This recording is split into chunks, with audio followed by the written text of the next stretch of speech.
I caught my husband with my son's fiancée a week before their wedding. I wanted to tell everyone, but my son stopped me. Mom, I know it's part of my plan. What he came up with and did at the wedding. Good day, dear listeners. It's Clara again. I'm glad you're here with me. Please like this video and listen to my story till the end and let me know which city you're listening from. That way I can see how far my story has traveled. My name is Margaret, and I was 63 years old when my entire world cracked open like old porcelain dropped on a kitchen floor. You don't expect that at 63. You expect grandchildren, Sunday dinners, maybe a bad knee. You don't expect to walk into your own home and see your husband of 38 years kissing the woman your son was about to marry. But I'm getting ahead of myself. Let me start where things still made sense. Our house in Connecticut had always been full of noise, good noise. The kind that means people love being there. My son Daniel was 31, broad-shouldered, careful with his words the way his father never was. He called me every Sunday without fail. Even from college, even during his years working in Chicago, he called. That was Daniel, steady, loyal, the kind of man I'd raised deliberately, with intention. His father, Richard, was 65, a retired architect with silver hair and the easy confidence of a man who had never been seriously questioned by anyone who mattered to him. We had a good marriage, or I believed we did. 38 years, a shared mortgage, shared vacations, shared grief when my mother died. I thought I knew every room of that man the way I knew every room of our house. Then Vanessa came into our lives. She appeared 18 months before the wedding, introduced at a family dinner as Daniel's girlfriend. She was 28, dark-haired, with the kind of beauty that announces itself before a woman even opens her mouth. She worked in marketing, something with luxury brands, and she wore her ambition like expensive perfume, lightly, strategically, so you only caught it when she leaned in close. I liked her at first, or I tried to. She was polished and attentive, asked me about my garden, complimented my cooking, remembered details from previous conversations. That should have been charming. But somewhere in the second month, I noticed she remembered details the way a person reviews notes before a meeting. Efficiently, purposefully. It didn't feel like warmth. It felt like preparation. Richard, on the other hand, took to her immediately. Too immediately, I thought, though I said nothing. He laughed louder when she was in the room. He refreshed his wardrobe that autumn.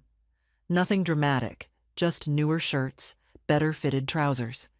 I told myself it was coincidence. I told myself I was the kind of woman who looked for problems that didn't exist. The first real signal came 4 months before the wedding. I had driven home early from a garden club meeting that was canceled due to a water pipe burst at the community center.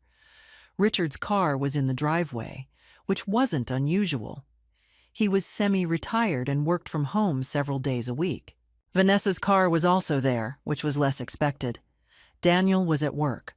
I walked in through the side door, the one that opens directly into the kitchen, and I heard voices from the living room. Low voices. The specific low of people who don't want to be overheard. I stood still in the kitchen and listened. I am not proud of that.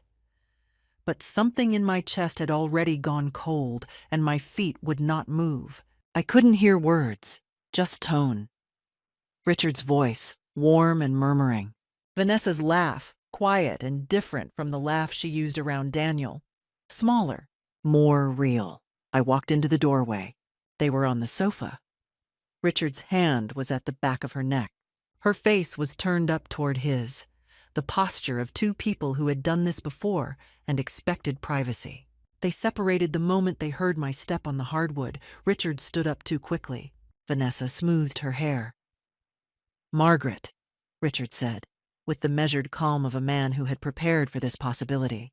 "You're home early." I looked at him. I looked at her.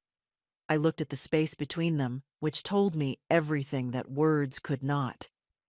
"I am," I said. And then I walked back to the kitchen, filled a glass of water, and stood at the sink, looking out at my garden, the roses I had planted the year Daniel was born, now 31 years old and still blooming. And I thought about what I had just seen, and what it meant, and what on earth I was going to do about it. I didn't cry. Not then. That surprised me. What I felt instead was something quieter and more dangerous than tears. It was the feeling of a door closing, very softly, behind me.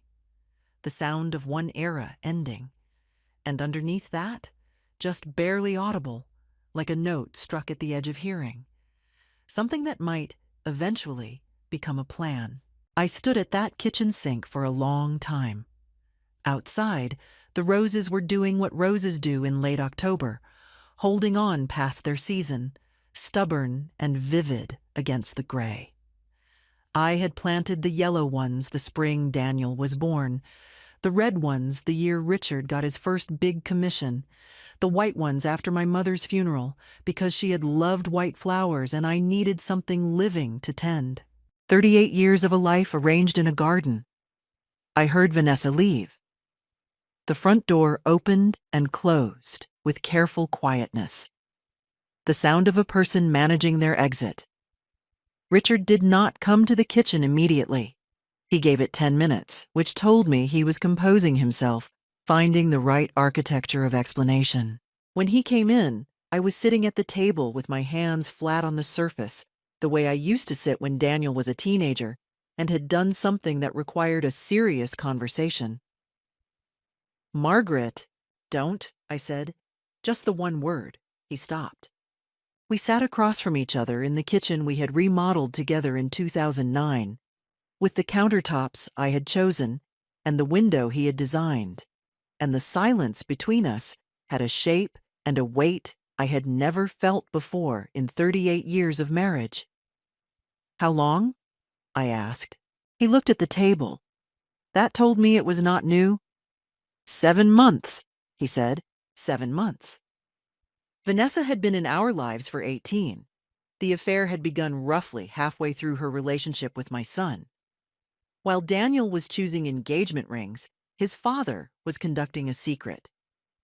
While I was helping Vanessa select a wedding venue, she was sleeping with my husband. I did not scream. I want you to understand that I am not the screaming kind. What I felt was a deep, geological shift, the kind that doesn't make noise at the surface but rearranges everything underneath. "Does Daniel know?" I asked. "No," Richard said. "Of course not. Of course not." As though that were the obvious boundary, the one line of decency preserved in all of this. I stood up, went to the bedroom, and locked the door. I sat on the edge of our bed. My side, the left side, always. And I took inventory of my situation the way a person takes inventory after a flood. What was damaged? What could be salvaged? What was simply gone? Financially, I was not helpless. I had worked as a hospital administrator until 5 years ago and had my own retirement accounts, my own savings. The house was in both our names. Connecticut divorce law was equitable distribution. I knew these facts the way a person knows the location of the fire extinguisher. You hope you'll never need it. But you've looked. Emotionally, the damage was harder to calculate. I had been a faithful wife. I had been a good partner. I had built a life around a man who had decided at 65 that he preferred my son's fiancée. And then there was Daniel. This was where my thinking stopped, again and again, like a car stalling on ice. My son was going to marry this woman in 6 weeks. He had bought a ring. He had put down a deposit on a venue in Vermont, a restored barn that Vanessa had chosen, and he had agreed to because he wanted her to be happy. He had invited 90 guests. He had written vows. I knew because he had asked for my help with the phrasing 2 weeks ago, sitting at the same table. If I told him now what would happen, he would be shattered. The wedding would collapse. 90 people would have flights and hotels booked. And Vanessa, Vanessa would deny everything, or cry, or turn it into a story about Richard pursuing her. And Daniel would be left to sort through wreckage with no solid ground under him. I wanted to tell him. Every instinct I had said, "Tell your son. Protect your son." But I also knew Daniel. And I knew that if I walked into his apartment tomorrow and said the words, he would react from the rawest part of himself, and the rawness would make things unpredictable. He might confront Richard publicly. He might believe Vanessa over me. He might, and this frightened me most, blame himself. So I made a decision that cost me something. I would wait. I would think. I would not act from pain. I would act from strategy. I had spent 35 years managing a hospital department, coordinating doctors and administrators and budgets and crises. I knew how to stay calm when the situation was not calm. I knew how to gather information before making a decision that couldn't be unmade. By midnight, in that locked bedroom while Richard slept on the couch downstairs, I had the outline of a plan. It was not complicated. It did not involve revenge fantasies or dramatic confrontations. It involved documentation, timing, and one phone call that I was not yet ready to make, but would be soon. The first step was simple. I needed to know the full extent of what I was dealing with. A 7-month affair might have a paper trail: texts, emails, receipts for hotel rooms or restaurants. Richard was not a careful man in the way that careful men are careful. He was careful about appearances, about surfaces. He was not careful about his phone. I was not going to be impulsive. I was not going to be emotional in a way that could be used against me.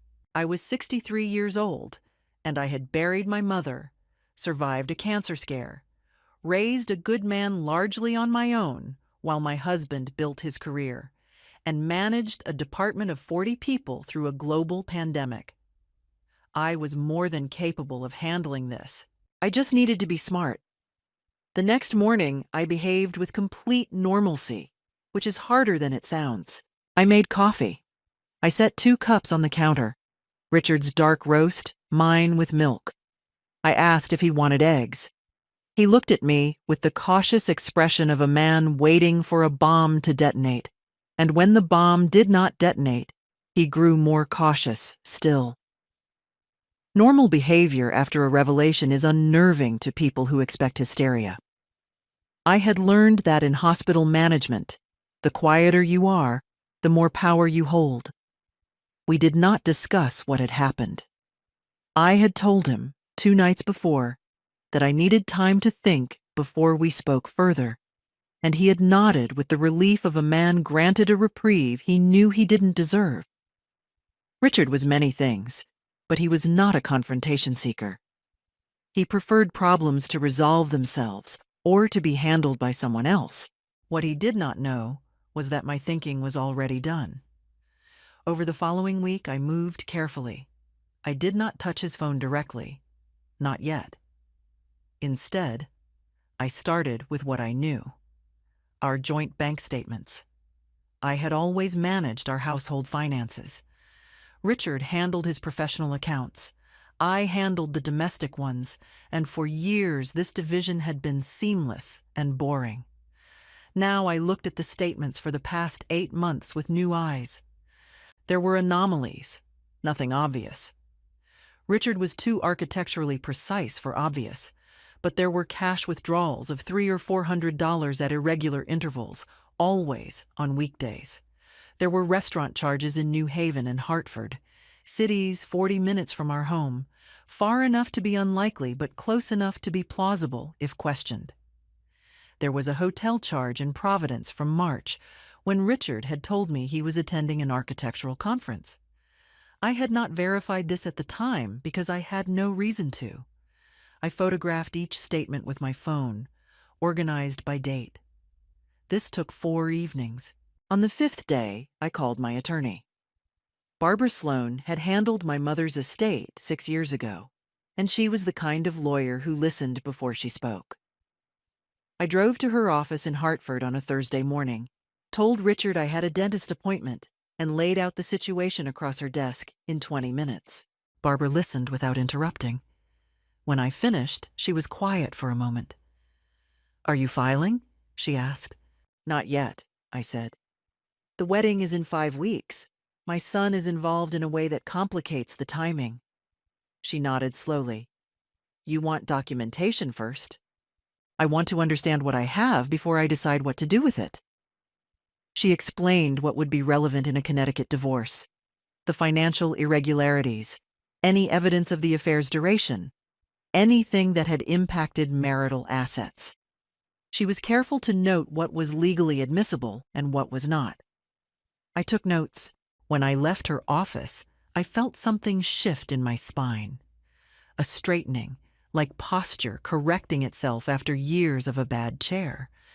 The direct evidence came 9 days before the wedding, and it came the way significant things often do, unexpectedly, in an ordinary moment.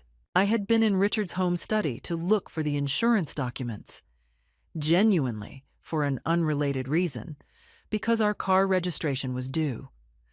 Richard was out at what he described as a client lunch. I found the insurance folder, and on his desk, half covered by an architectural magazine, was his personal tablet. I had never looked at Richard's tablet before. It had always been his professional device, the one he used for drawings and client presentations. I had no reason to touch it, but that morning it was open, and on the screen, visible without unlocking anything, was a message thread. The contact name was V. I stood in the doorway of his study for a moment, and I thought about the woman I had been 3 weeks ago, who would have walked away. Then I walked to the desk and I read. 7 months of messages, archived in green and gray. Endearments I recognized as the same cadence Richard had once used with me. Plans made and executed. The Providence Hotel, a weekend in October when I had visited my sister in Philadelphia. Dinners in cities near enough, but not too near. And threaded through all of it, Vanessa's voice. Practical, direct, occasionally impatient. She was not in love, I realized, reading her words. She was in management of something she had decided was useful. There was one exchange from 11 days ago that made my hands go very still. Vanessa, he's going to be devastated when this comes out. Have you thought about the timing? Richard, after the wedding. Once she's his wife, it's his problem, not mine. Vanessa, and Margaret? Richard, she'll be fine. She always lands on her feet. I read those 3 lines twice. Then I photographed every screen of that conversation, all the way back to the first message in March. I walked out of his study, put the tablet exactly where it had been, and went to sit in the garden. After the wedding. Once she's his wife, it's his problem. They had planned this. Not the affair as an accident of emotion, but the sequencing, the concealment, the decision to let Daniel marry Vanessa before the truth emerged, and the marriage became Daniel's problem to dissolve. Richard would leave me once Vanessa was safely installed as my son's wife, and Vanessa would, what? Continue? Leave Daniel for his father? The messages didn't make this entirely clear, but the intent was unmistakable. They had both decided to let Daniel walk into a marriage with a woman who was simultaneously involved with his father, and they had decided this deliberately. This was no longer just a marital betrayal. This was a coordinated deception of my son. I called Daniel that evening. He answered on the second ring, voice warm and distracted. "Hey, Mom, what's up? Are you free Saturday?" I asked. "I'd like to have lunch, just the 2 of us." "Sure," he said. "Everything okay?" "Everything is fine," I said. "I just want to see you." There was a small pause. Daniel knew me. "Okay," he said carefully. "Saturday. I'll come to you." After I hung up, I sat in the quiet kitchen and thought about what I was going to say to my son. And I understood with complete clarity that what I said on Saturday would determine what happened at the wedding. I needed to be precise. I needed to be honest. I needed to trust him. Because what I could not possibly have anticipated, sitting alone in that kitchen with a phone in my hand and 38 years of marriage behind me, was that Daniel already knew. Saturday arrived cold and bright, the way Connecticut does in November. Sky the color of pale slate, leaves finished, the world stripped down to its honest structure. Daniel came at noon. He brought coffee from the bakery in town, the one he knew I liked, and he stood in the kitchen doorway with 2 cups and a look on his face that told me, before either of us said a word, that this was not going to be the conversation I had prepared. "Sit down, Mom," he said. I sat. He set the coffee on the table and sat across from me, and his posture was so much like mine from 2 weeks ago. Hands flat on the surface, spine straight, eyes steady, that I felt something loosen in my chest. He was my son. He had learned composure somewhere. "Tell me what you found," he said. "Daniel?" "Mom." His voice was quiet. "I know about Dad and Vanessa. I've known for 6 weeks." The kitchen went silent in a way that had nothing to do with sound. I looked at my son, 31 years old, jaw set, eyes tired in the specific way of someone who has been carrying something heavy in private. And I understood that I had not been the only one doing careful math in this family. "How?" I asked. He had received an anonymous text in September. A photo, blurred, taken from a distance but recognizable. Richard and Vanessa outside a restaurant in Hartford. He had not believed it at first. He had done what a careful person does. He had verified. It had taken him 3 weeks of verification to accept what he was looking at. "Why didn't you tell me?" I said. "Because you would have told Dad. And Dad would have gone to Vanessa. And then whatever plans she had would have shifted." He wrapped his hands around his coffee cup. "I needed them to not know that I knew." "What plan?" I said. "What are you talking about, Daniel?" He looked at me steadily. "Vanessa isn't in love with Dad," he said. "She's not in love with me either. What Vanessa is interested in is money." He paused. "Dad's money. Or rather, the money she believes Dad has access to, which is partly the money you earned, Mom. Your accounts, the house, the retirement funds. She's been operating under the impression that if she married me, and then the marriage dissolved in some suitably dramatic way, she'd get a settlement. And if she maintained some kind of arrangement with Dad, she'd get another income stream." I stared at him. "I had a private investigator confirm it," Daniel said. 3 weeks ago. She's done this before. Not the exact same structure, but variations. There was a man in Boston 4 years ago. Engaged, then a settlement, then she moved on." The room rearranged itself slightly. I had thought I understood the dimensions of what I was facing. I had been looking at a marital betrayal and a family deception. I had not been looking at a woman who did this professionally. "What are you going to do?" I asked. "We're going to the wedding," Daniel said. And he told me what he had planned.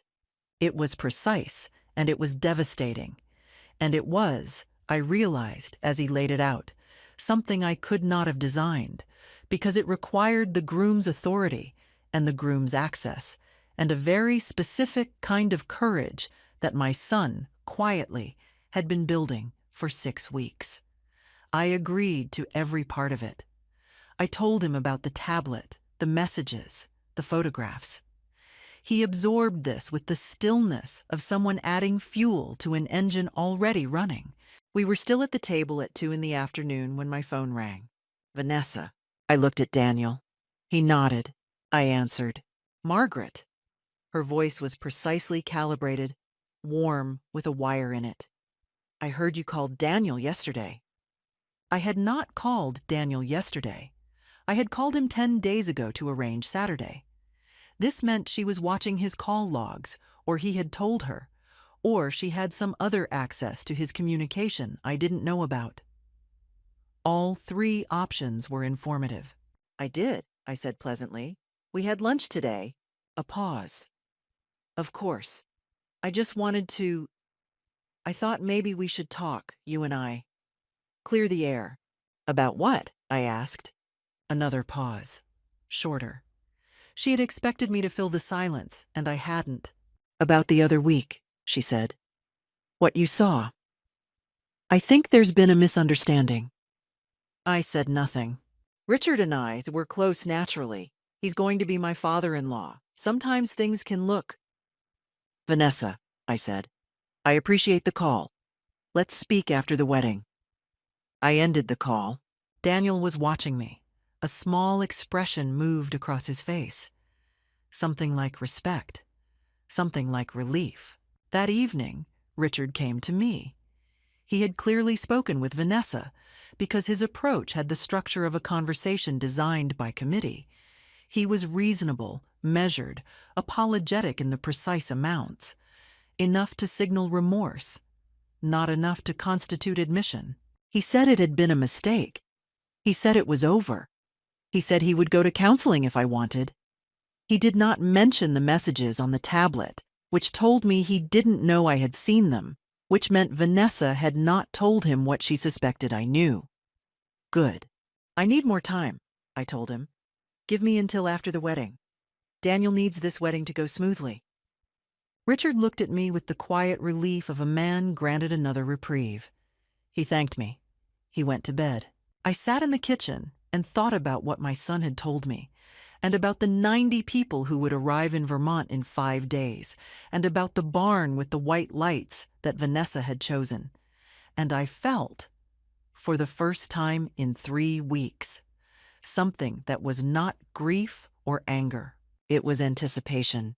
The 4 days between Saturday and the wedding were quiet on the surface, and underneath them the current ran fast.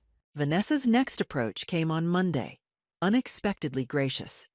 She arrived at the house, my house, Richard's and mine, without calling ahead, carrying a box of pastries from a bakery in the city, and wearing an expression I recognized as her company face.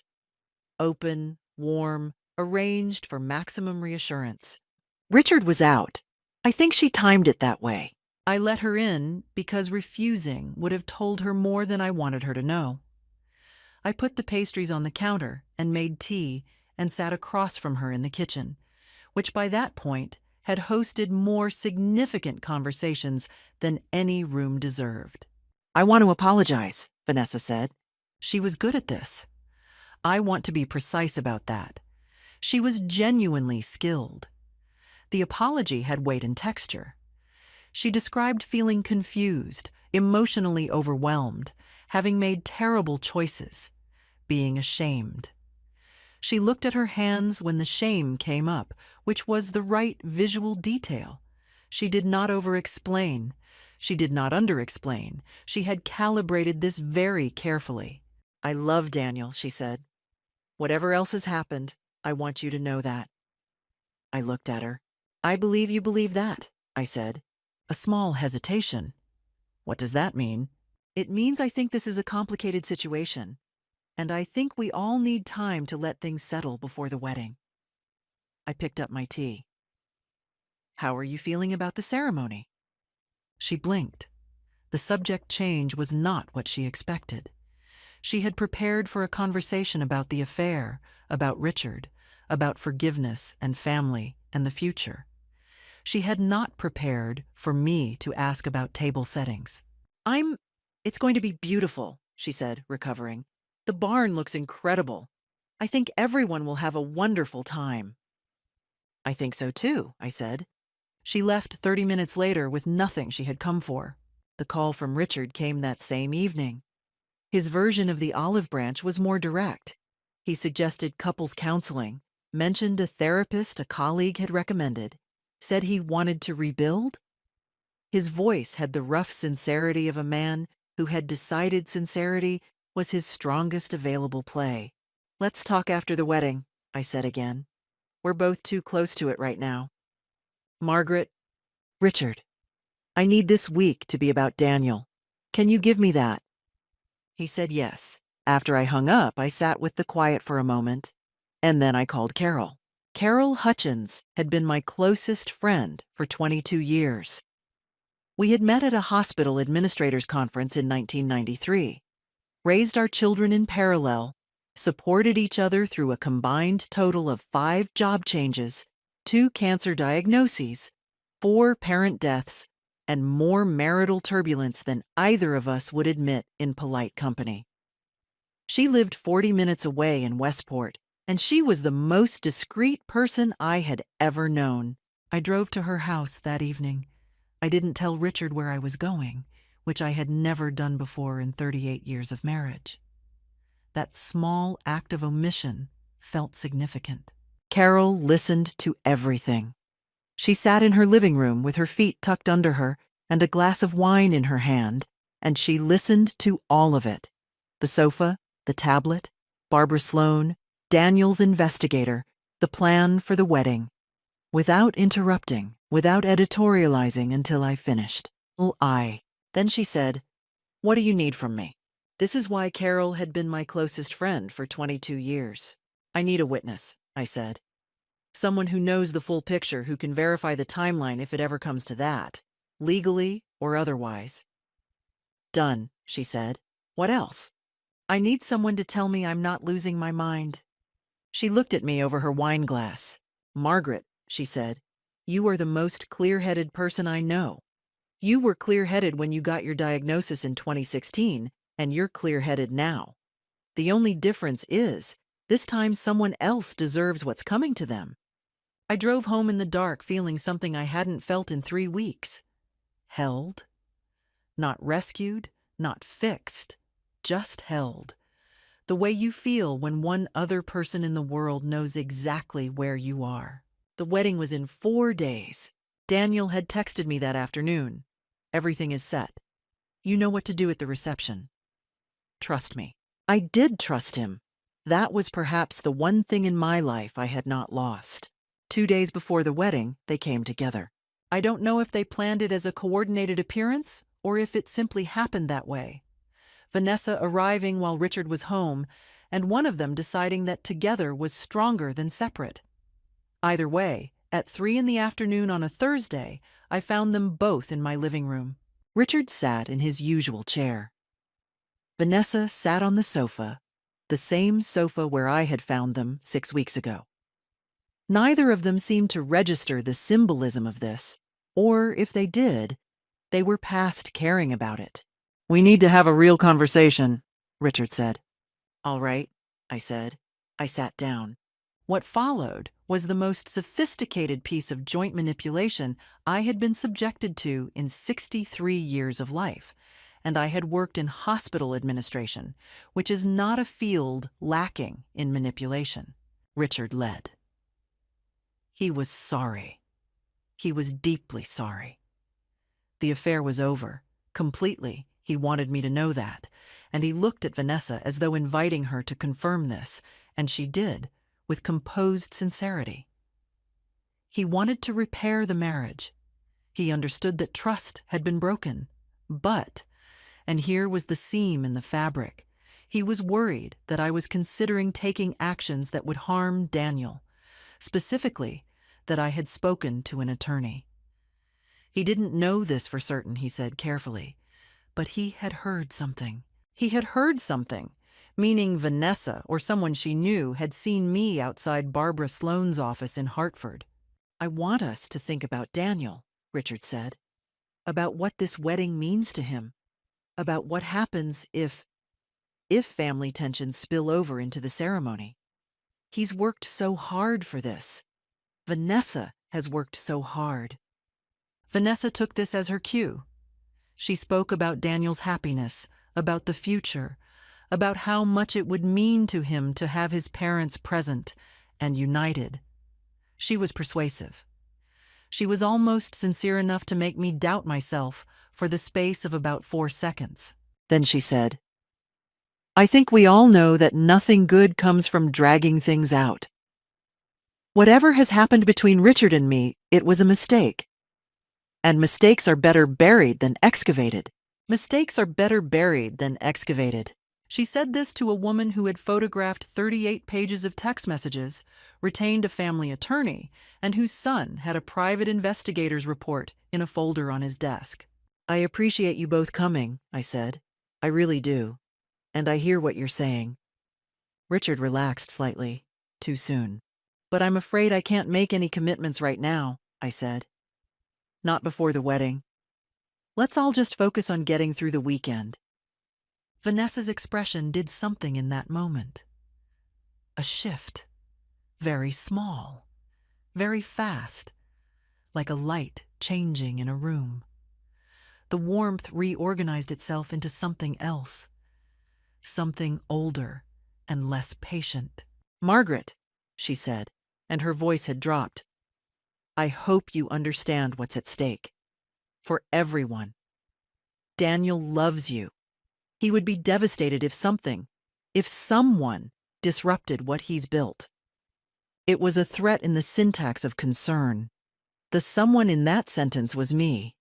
The disruption she was describing was mine. I understand completely, I said. We've all made choices, she continued, and now the warmth was entirely gone, replaced by a directness that was almost, in its own way, honest.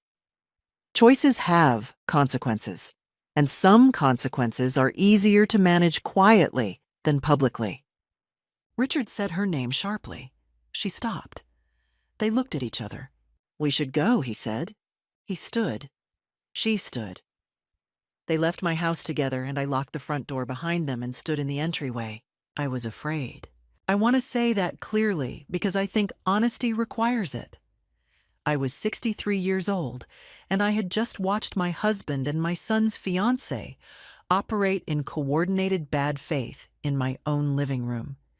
And beneath all my composure and strategy and careful planning, there was a genuine human fear. Fear that I would get this wrong. Fear that Daniel's plan would fail. Fear that Vanessa, who had clearly done this before, was more skilled at this kind of thing than my son and I understood. But here is what I have learned in 63 years about fear. It is information. It tells you that something real is at stake. And when something real is at stake, the correct response is not retreat. I went to my kitchen. I made dinner.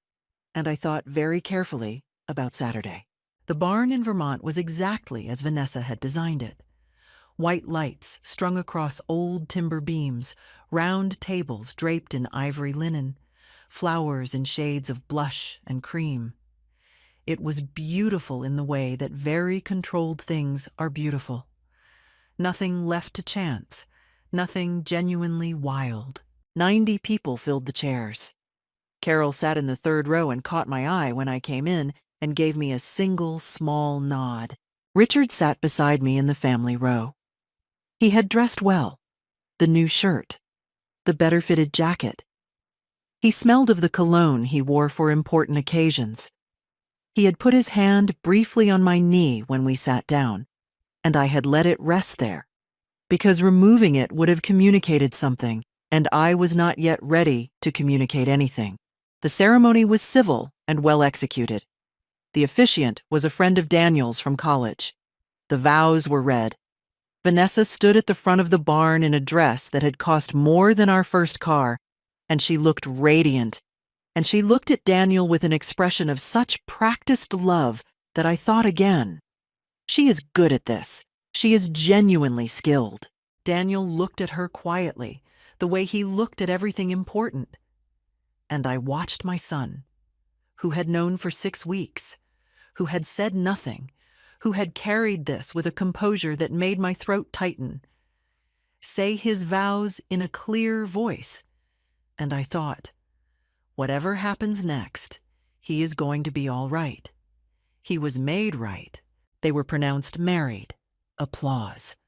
The white lights swayed slightly in the draft from the barn doors opening. The reception began. At 7:15, 40 minutes into dinner, Daniel stood and tapped his glass for the first toast. This was not unusual. Groom's toast.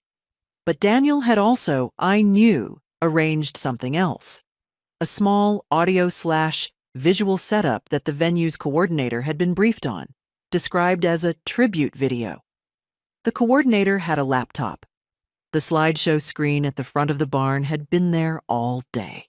Daniel welcomed everyone. He thanked the venue, the officiant, the guests.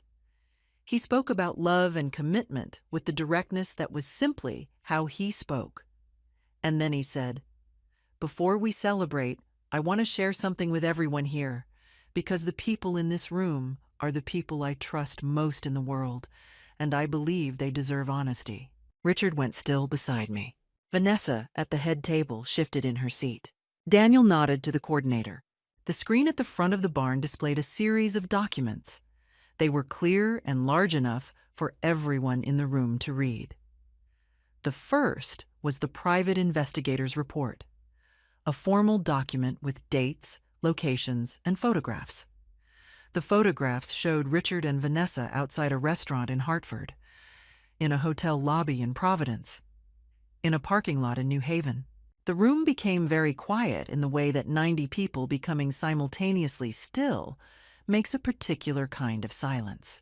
"I found out 6 weeks ago," Daniel said, "that my father has been in a relationship with the woman I married today for approximately 7 months. I also found out, more recently, that Vanessa has a documented history of similar arrangements intended to produce financial settlements. A previous engagement in Boston 4 years ago. There are court records." The second set of documents appeared on the screen.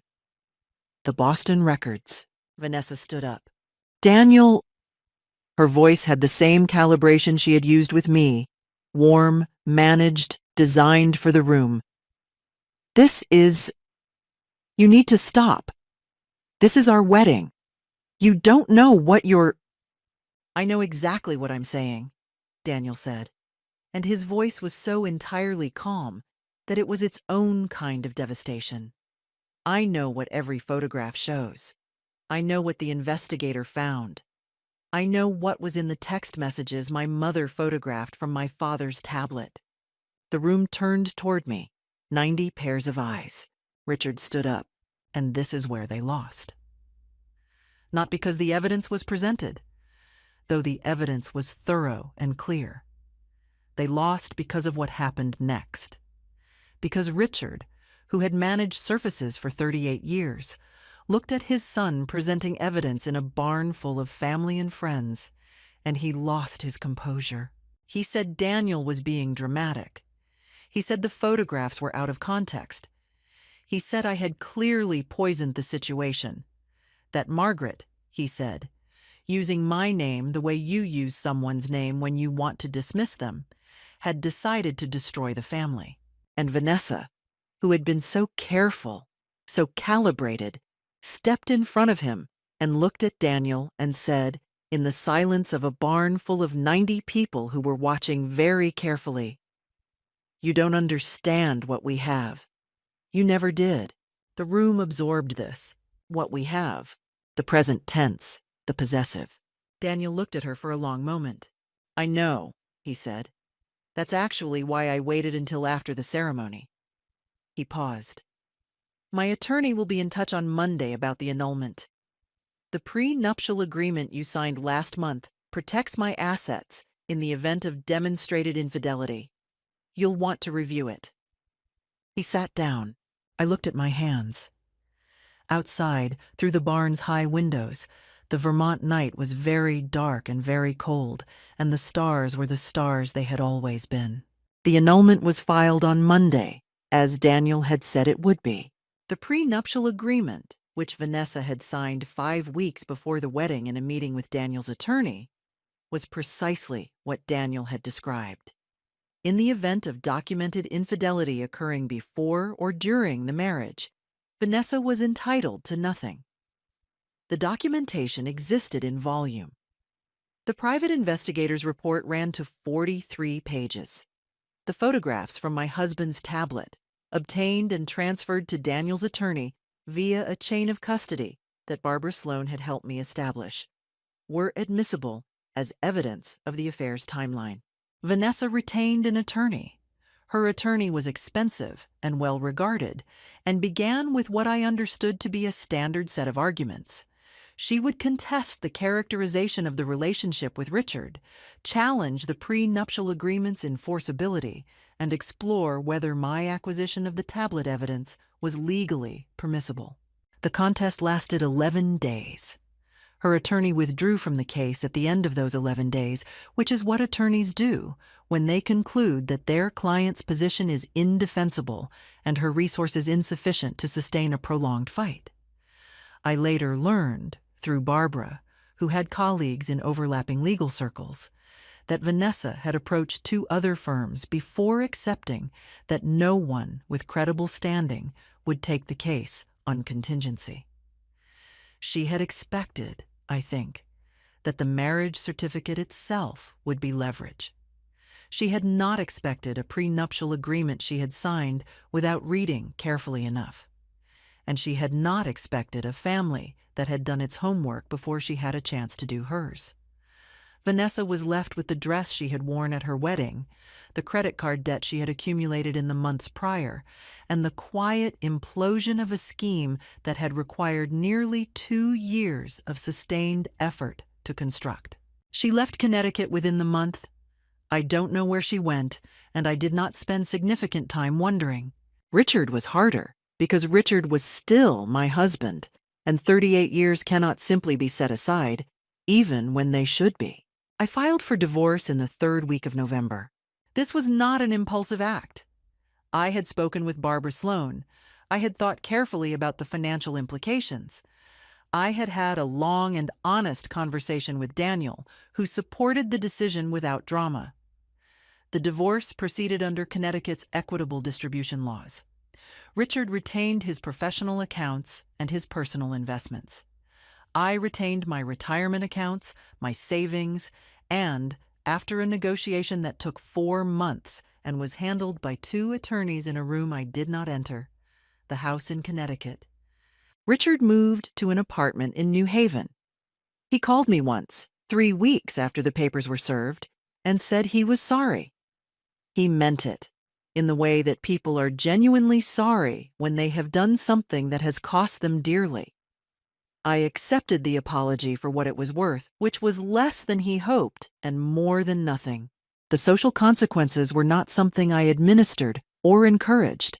They were simply what followed from 90 people having witnessed the barn in Vermont. Richard's professional circle, architects, clients, colleagues of 20 years, contracted around him with the specific quietness of people who don't know what to say. Several clients whose projects were in early stages transitioned to other firms.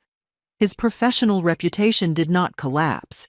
It diminished, which for a man who had built his identity on it was perhaps equivalent. Within our extended family, the story spread the way these things do. Imperfectly, in fragments, with distortions at the edges. Richard's sister called me twice. The first call was defensive on his behalf. The second, a month later, was simply sad. She said she didn't know what to say. I told her she didn't have to say anything. We had always liked each other independent of our shared connection to Richard, and I saw no reason to let that become another casualty. Daniel's role in all of this, the 6 weeks of careful concealment, the prenuptial agreement, the controlled public exposure, was known within the family and among close friends. The assessment varied. Some people thought he had been cold in his execution. Some people thought he had been precise in a situation that required precision. Daniel himself said very little about it. He went back to work 2 weeks after the wedding. He was, as I have always known him to be, steady. I thought about whether I had done the right things. Not the right strategy, but the right things morally. I had gathered evidence from a tablet left open in my husband's study. I had withheld information from my son until he revealed he already had it.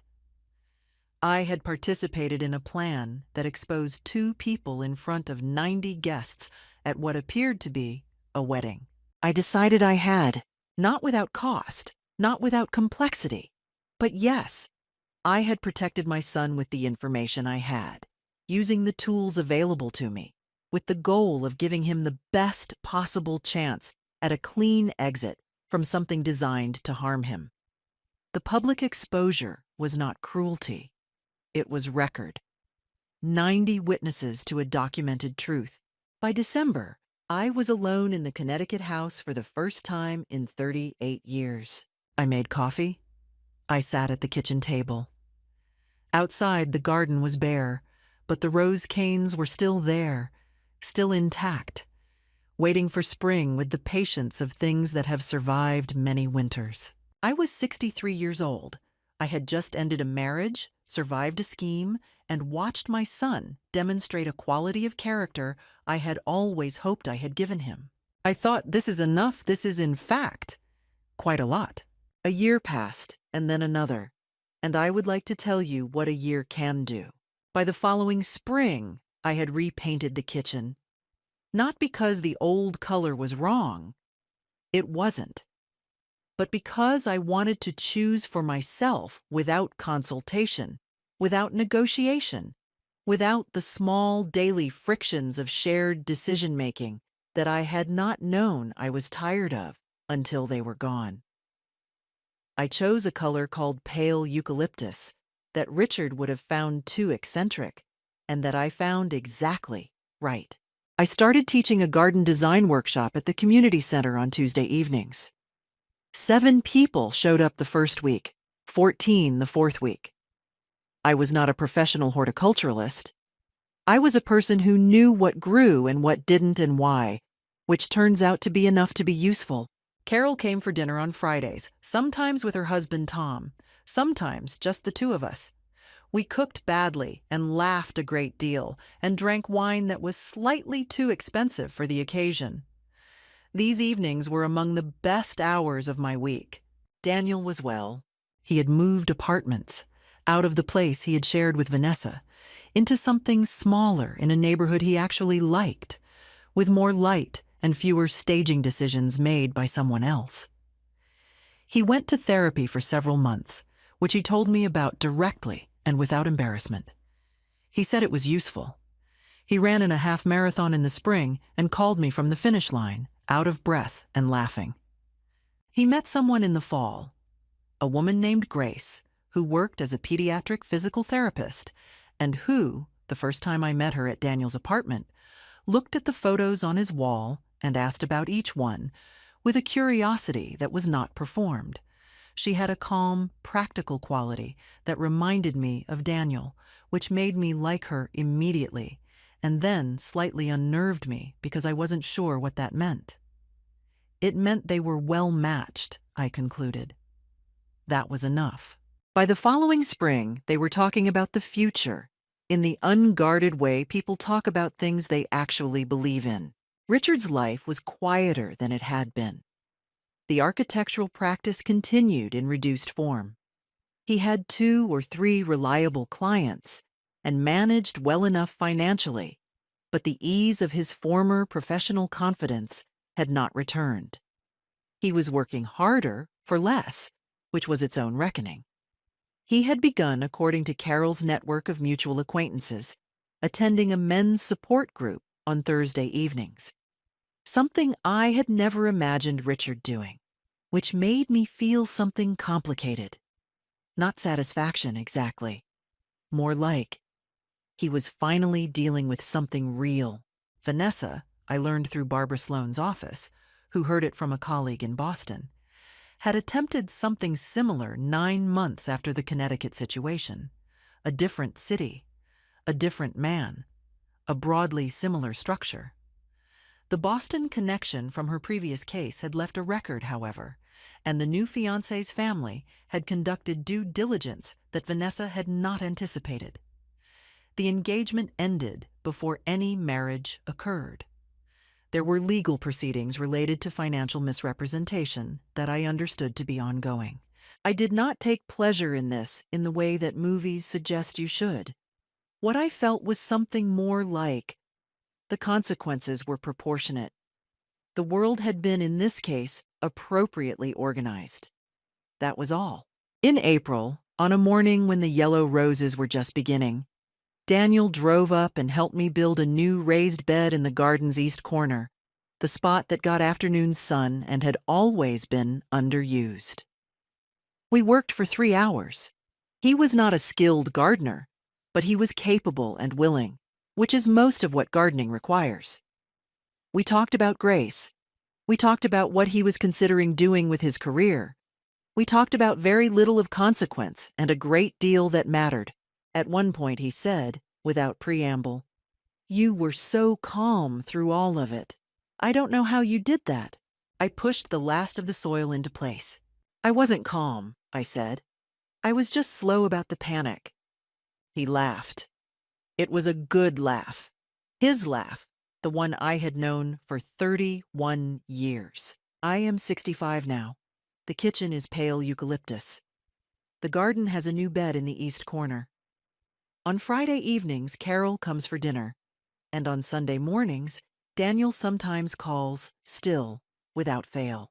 I did not get the life I had planned for this phase, but I got something I had not expected.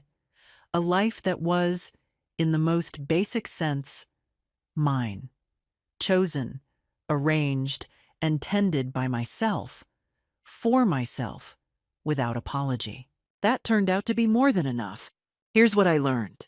Trust what you see, not what you're told to see, not what's convenient to see, what you actually, plainly, clearly see. I saw something on that sofa and I trusted it, even when everything in me wanted to find another explanation. And I learned that the most powerful thing a person can do when they are hurt is to slow down, think clearly, and refuse to act from the wound alone. I did not always do this perfectly, but I tried. What would you have done? If you had walked into that room, if you had read those messages, if you had sat across from two people who believed they were smarter than you, what would you have done? I'd love to know. Leave your answer in the comments. And if this story meant something to you, please share it with someone who might need to hear it. Thank you for staying with me all the way to the end. It meant more than you know. My daughter had a baby and didn't call me. I found out from her Instagram 3 months later. The next day, I quietly changed my will and disappeared from her life. When she found out, she was standing at my doorstep with, "Good day, dear listeners. It's Clara again. I'm glad you're here with me. Please like this video and listen to my story till the end and let me know which city you're listening from. That way, I can see how far my story has traveled. My name is Margaret Callahan, though everyone who matters has always called me Peggy. I am 67 years old. I live in a cream-colored craftsman house on Elmwood Street in Portland, Oregon. And for most of my adult life, I believed that I had done things right. I raised Diane alone after her father, Robert, died of a heart attack when she was 14. I worked double shifts as a high school vice principal while finishing my master's degree at night. I drove her to every soccer practice, sat in the front row at every choir concert, helped her pack her dorm room at the University of Oregon with the kind of careful, folded love that a mother pours into cardboard boxes when she knows her child is leaving. When Diane married Trevor Weston at 32, I paid for a third of the wedding without being asked, simply because I saw the numbers and I understood what was right. I thought we were close. That is the sentence that costs me the most to write. The first signal came about 2 years after the wedding. It was subtle, the way the first crack in a wall always is. Diane began calling less, not dramatically less, just less. Where we had spoken twice a week, we now spoke once. Where she had texted me small things, a funny sign she'd seen, a recipe she'd tried, the texts grew shorter, more obligatory. "Hope you're well, Mom. Busy week." I told myself it was the natural rhythm of a married woman building her own life. I told myself I was not the kind of mother who clung. But then came the Christmas of 2021. Trevor's mother, Carol Weston, had flown in from Scottsdale, Arizona, and for the first time in 6 years of holidays, I was not invited to Christmas dinner. Diane called me the day before, to explain that they were keeping it small this year. Small, a word that contained multitudes. When I drove past their house on Christmas morning, I will admit I did that. I am not proud of it, but I did. Carol's rental car was in the driveway, and through the front window I could see the warm orange glow of a lit tree. I sat in my car on that cold December street and asked myself a question I would spend the next year trying to answer. When exactly had I become an outsider in my own daughter's life? I said nothing to Diane. I sent a card. I brought gifts on the 27th when I was permitted a brief visit. Carol was still there, settled into the guest room like a piece of furniture that had always belonged. She greeted me with the particular warmth of a woman who has already won and knows it. All bright smiles and unnecessary hugs. I smiled back. That was my first mistake. Throughout 2022, the distance hardened. Diane became pregnant. I learned this not from a phone call, but from a group text that included, among others, Trevor's college roommate and his wife in Denver. A group text. I was listed somewhere in the middle, between neighbors I had never met. I told myself, this is her news to share as she wishes. I sent flowers. I offered to help set up the nursery. The offers were received with vague warmth and never acted upon. Every time I suggested a visit, there was a reason. Diane was tired, they were busy, Carol was coming that weekend. Carol was always coming that weekend. And then Diane stopped posting on social media for several months. Her Instagram went quiet, and I assumed she was resting, nesting, the way pregnant women do. I checked occasionally. I am not ashamed of that either. It was a Tuesday evening in March of last year. I was sitting at my kitchen table with a cup of chamomile tea, catching up on the small, ordinary business of being alive. Bills, a book club email, a message from my friend Barbara about a weekend trip. I opened Instagram without any particular purpose. The photograph stopped my heart. It was Diane, sitting in what I recognized as a hospital room rocking chair. She was wearing a soft gray robe. In her arms was a baby. Small, red-faced, impossibly real, wrapped in a white and pink striped hospital blanket. Trevor stood behind her, grinning, and in the corner of the frame, one hand resting on Diane's shoulder with proprietary tenderness, stood Carol Weston. The caption read, "Welcome to the world, Lily Rose Weston. Our hearts are full." Posted 3 months earlier. December 14th. December. My grandchild had been born in December. She was already 3 months old. She already had eyelashes and a name and a grandmother, just not me. I set down my tea. I did not cry. I sat very still in my kitchen and listened to the sound of the refrigerator humming, and I understood, with the cold clarity of a woman who has survived grief before, that something had just ended. I just didn't know yet what I was going to do about it. I did not sleep that night. I lay in the bed Robert and I had shared for 22 years, in the house where Diane had grown up, and I let myself feel the full weight of what had happened, not the photograph itself. Though that image, Carol's hand on Diane's shoulder, returned to me again and again, like a splinter I kept pressing. But the architecture of it, the planning it required. Someone had decided consciously, deliberately, not to call me when Diane went into labor. Someone had held that baby in a hospital room and chosen silence. That was not an oversight. That was a decision. I am a practical woman. I spent 30 years managing a high school, which means I spent 30 years navigating the gap between what people said and what they actually did. I know what deliberate looks like. I also know what grief looks like when it sits inside your chest at 2 a.m, quiet and very, very heavy.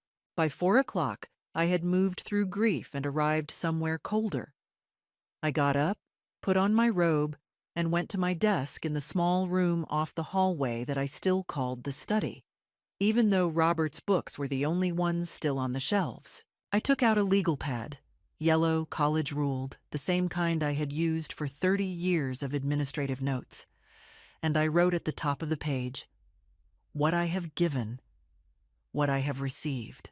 On the left side, I wrote the truth without sentiment. The wedding contribution, the monthly birthday deposits into a savings account I had opened for Diane when she was born and continued even after the wedding because I was her mother. And that is what I did. The 2 emergency loans in the first years of their marriage. One for a car repair, one for a medical bill, that were never repaid and never mentioned again.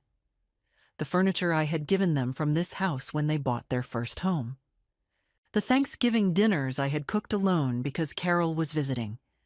The Christmas I spent by myself. On the right side, I wrote what I had received in return. A group pregnancy text.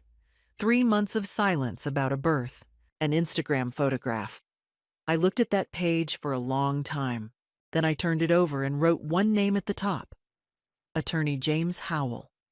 James had handled Robert's estate when he died, and he had been my attorney ever since. A quiet, careful man in his early 60s who worked out of a small office on Morrison Street, and who I trusted precisely because he never told me what I wanted to hear. I wrote myself a note to call him when his office opened at 9. But the will was only part of what I was thinking about. What I was really thinking about was the pattern. Because a pattern, once you see it, cannot be unseen. The slow withdrawal of Diane's warmth, the cancellation of Christmas, the group text, the silence at the birth. None of it had happened in a vacuum. Diane was not by nature a cold person. She had been a warm and somewhat anxious child, the kind who worried about hurting people's feelings, who cried at the endings of movies. The woman who had permitted 3 months to pass without telling her mother about a newborn grandchild. That was not the Diane I had raised. That was a Diane who had been shaped by something or someone else. Carol Weston had been in that hospital room. Carol Weston was always there. I made coffee. I sat at my kitchen table in the early gray light of a Portland March morning, and I allowed myself to think about Carol clearly for the first time. She was a woman I had always found difficult to dislike openly because she committed her worst offenses with a smile. She was attentive, organized, relentlessly present in her son's life in the way that some mothers are, not out of love alone, but out of a need for centrality. I had watched her, over 6 years, position herself as the primary grandmother, the essential figure, the one Diane called when things were hard. I had told myself it was natural. I had told myself I was being uncharitable. I was not being uncharitable. At 9 o'clock, I called James Howell's office and made an appointment for Thursday. At 9:15, I called my friend Barbara Nichols, who had known me for 20 years and who I trusted with the kind of honesty that doesn't require softening. She answered on the second ring. "Barb," I said, "I need to tell you something." "I'm here," she said. Just that, which was exactly right. I told her everything. She listened without interrupting, which was one of Barbara's great gifts. When I finished, there was a brief silence. "What are you going to do?" she asked. "I'm going to protect myself," I said, legally and otherwise. "Good," she said. That single word steadied me more than an hour of comfort would have. I was not wrong. I was not overreacting. I was a 67-year-old woman who had given generously for decades and been systematically excluded from her own family by someone who understood exactly what she was doing. The plan was simple in its first form: change the will, remove Diane as primary beneficiary, and stop waiting by the phone. Stop being available. Stop being the kind of woman who could be ignored without consequence. I had been easy to push aside because I had made myself easy to push aside. That was about to change. James Howell's office on Morrison Street smelled of old paper and good coffee, which had always struck me as the correct smell for a place where serious decisions were made. I arrived at 10 on Thursday morning, dressed as I would have dressed for a parent conference in my principal days. Neat gray blazer, dark trousers. The kind of composure that comes not from the absence of feeling, but from long practice managing it in public. James was already at his desk when his assistant showed me in. He stood, shook my hand, and looked at me with the particular attention of a man who reads people for a living. "You look like a woman who's made up her mind," he said. "I have," I said. I explained the situation without drama. My daughter, the grandchild I had not been told about, the pattern of exclusion over 2 years, the Instagram photograph. I told him I wanted to revise the will. I wanted Diane removed as primary beneficiary of the estate. In her place, I intended to leave the majority of my assets, the house, the investment accounts, a life insurance policy Robert had left me, to 2 charities I cared about, and to a small education trust, the terms of which I wanted James to help me design. James took notes. He did not express an opinion until I finished. "This is your legal right," he said. "I want to make sure you're doing it from a clear-headed place and not a reactive one." "I've had 3 days," I said. "I'm clear-headed." He nodded. "All right, let me pull the existing documents." We spent 90 minutes in that office. By the time I left, the revision was drafted. I would return the following week to sign. Walking out onto Morrison Street into the thin March sunlight, I felt something I had not expected. Not triumph, not even relief, but a strange, quiet sense of alignment. As if I had finally put a picture back on the wall that had been crooked for a long time. I did not call Diane. I did not post anything on social media. I did not announce my intentions to anyone except Barbara. I simply disappeared, quietly, from the small ways I had kept myself present in Diane and Trevor's life. The weekly check-in texts, the cards, the occasional Venmo transfer with a note that said, "Just thinking of you." I stopped, not dramatically. I simply let the space fill with silence and waited to see how long it would take them to notice. The answer was, longer than you would expect from a daughter. But while I was sitting with my quiet, something else was moving. 14 days after my visit to James, I received a phone call from Trevor's younger sister, Amy Weston, a woman I had met perhaps 4 times at family events, and who I would not have described as an ally, but who apparently had her own complicated feelings about her mother. "Mrs. Callahan," she said, sounding cautious, "I hope this isn't strange. I thought you should know something." I sat down. "Go ahead, Amy." What she told me took several minutes and several careful pauses. The short version was this. Carol Weston had, for at least the past 18 months, been actively advising Diane to create distance from me. Amy had overheard a phone call in Scottsdale the previous Thanksgiving. Carol telling Trevor that Peggy was too enmeshed, that Diane needed to build her own family unit, that my presence was competing with their marriage. Amy had also heard Carol say, in the weeks before Lily's birth, that the hospital visit should be immediate family only, a category that, in Carol's architecture, did not include me. "I don't know if this helps," Amy said. "I just felt like someone should tell you." "It helps," I said. "Thank you, Amy. I mean that." After we hung up, I sat in the study for a long time. There it was. Not suspicion, not pattern recognition, not the educated guesses of a woman who'd spent too many nights running the math. Proof. A living witness to a deliberate campaign, conducted in a Scottsdale kitchen over Thanksgiving turkey, to remove me from my daughter's life. Had Diane agreed willingly? Had she been so thoroughly shaped by 6 years of Carol's presence that she'd lost access to her own instincts? Or had she simply found it easier to follow the path of least resistance? I didn't know, I wasn't sure it mattered anymore. What mattered was that the following Tuesday, I returned to James Howell's office on Morrison Street and signed the new will. It was done. I imagine Diane found out the way most people find out things they weren't supposed to know, through a careless word in the wrong conversation. James Howell was a discreet man, but his office was not a vault.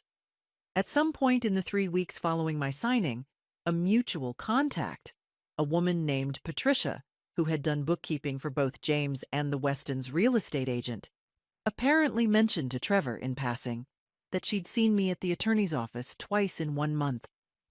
Trevor told Carol. Carol told Diane. And one Friday afternoon in April, my doorbell rang. I looked through the front window before I opened it. Diane was standing on my porch, and behind her, slightly to the left, stood Carol Weston. Not quite at her shoulder, but close enough. Both of them were dressed carefully. That struck me. The care of the clothing.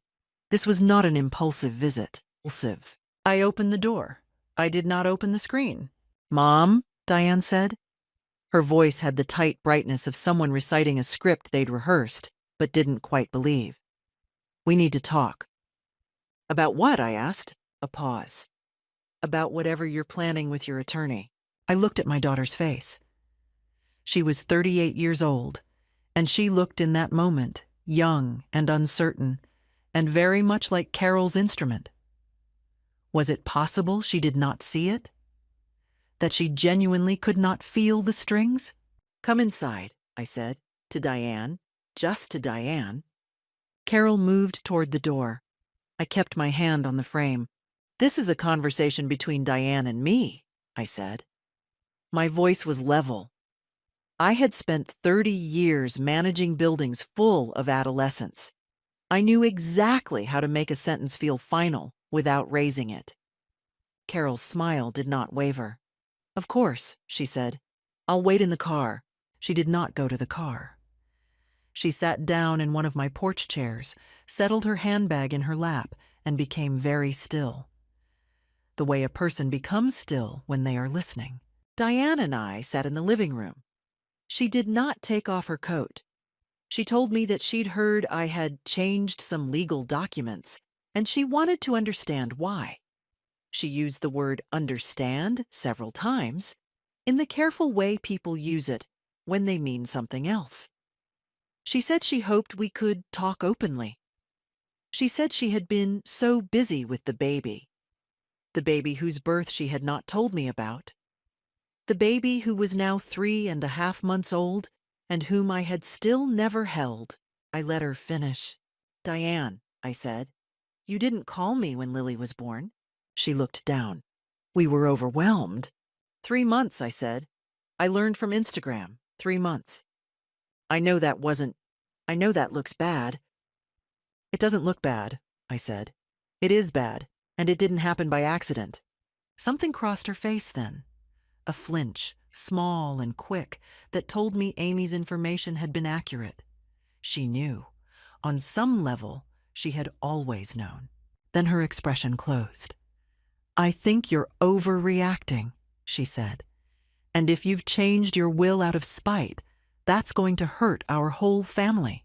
I noticed the word spite. It was Carol's word. I could hear it. "My will is my business," I said. "I spent my entire adult life taking care of this family. I'm simply adjusting my plans to reflect my actual relationships." Diane stood up. Her voice had gone harder.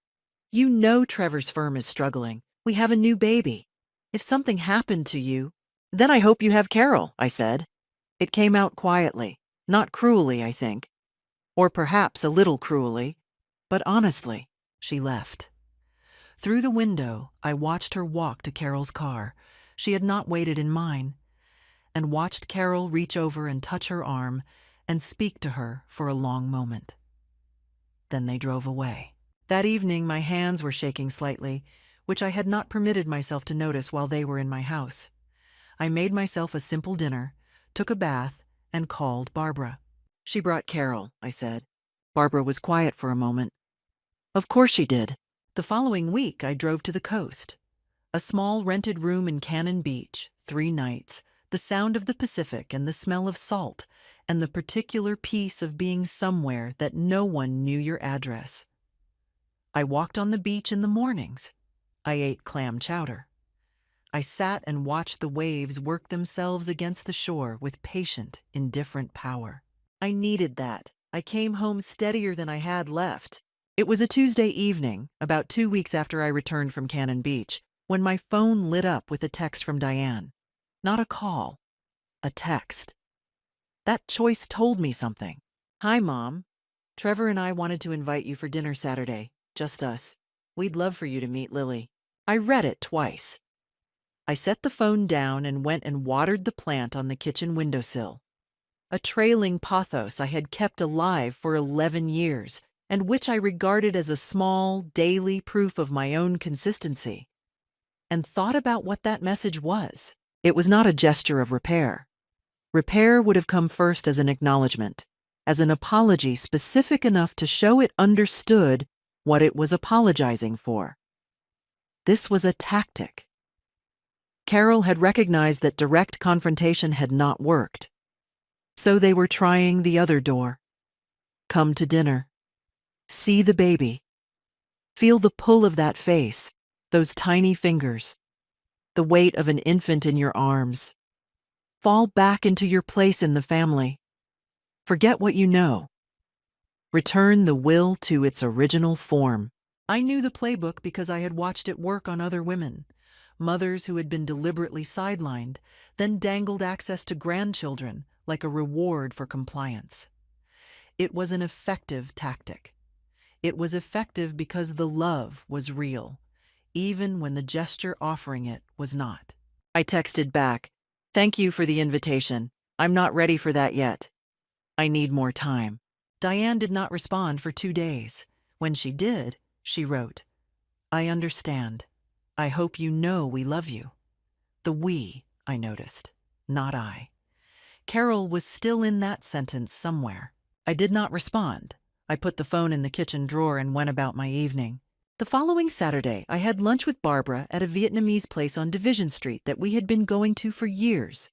We sat by the window and ordered the usual: the lemongrass chicken, the spring rolls, the iced Vietnamese coffee that I had once described to Robert as the finest argument for staying alive. Barbara let me talk, and then she talked, and it was the kind of conversation that recalibrates you without trying to, simply by being honest and warm and completely outside the drama.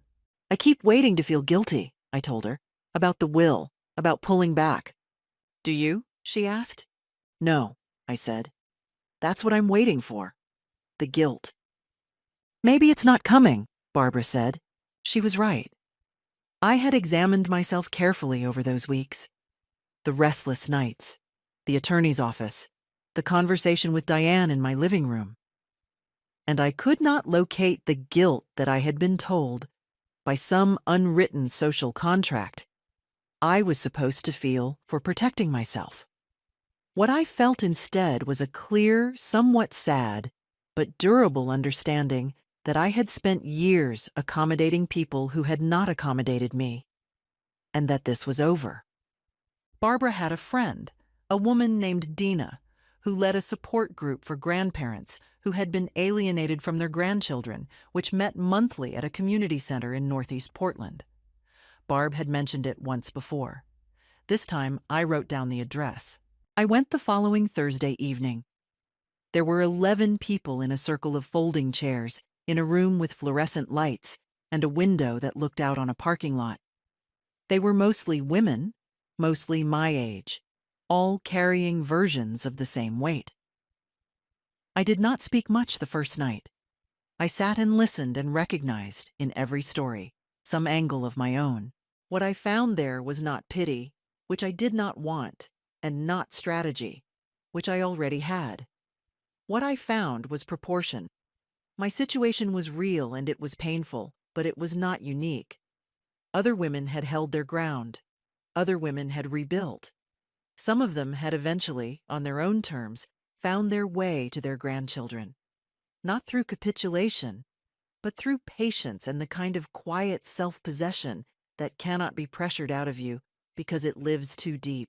I drove home that night through the lit, wet streets of Portland and felt, for the first time in 2 months, something close to stable.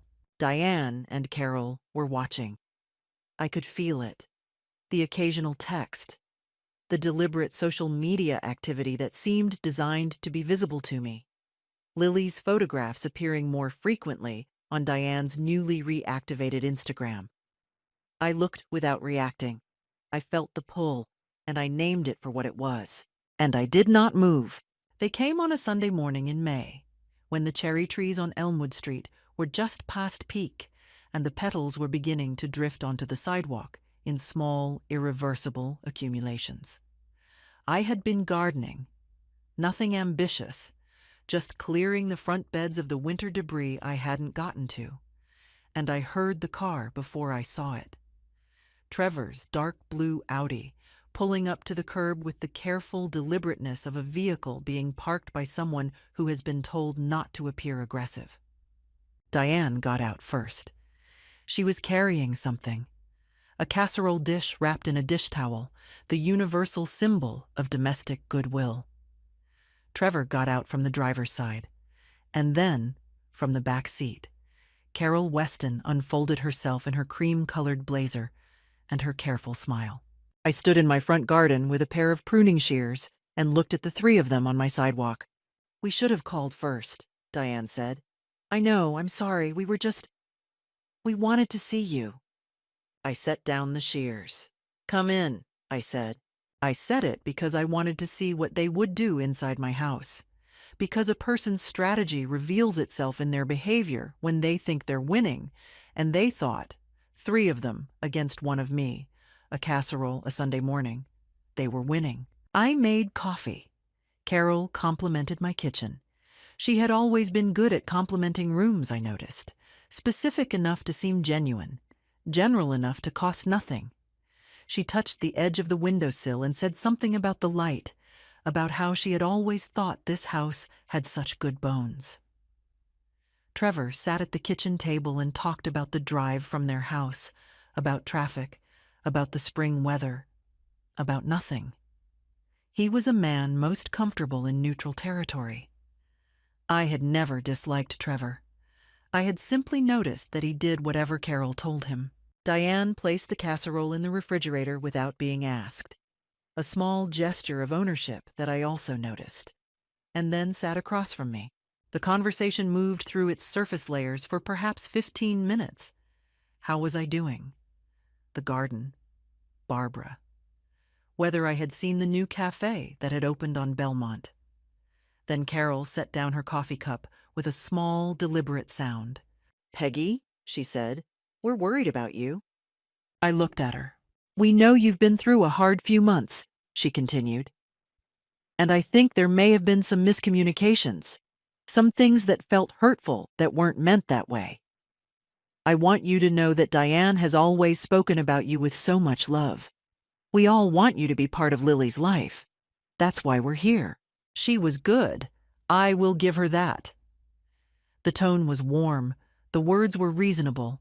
The posture was entirely that of a woman making a generous peace offer. She had even tilted her head slightly in the way people do when they want to signal openness.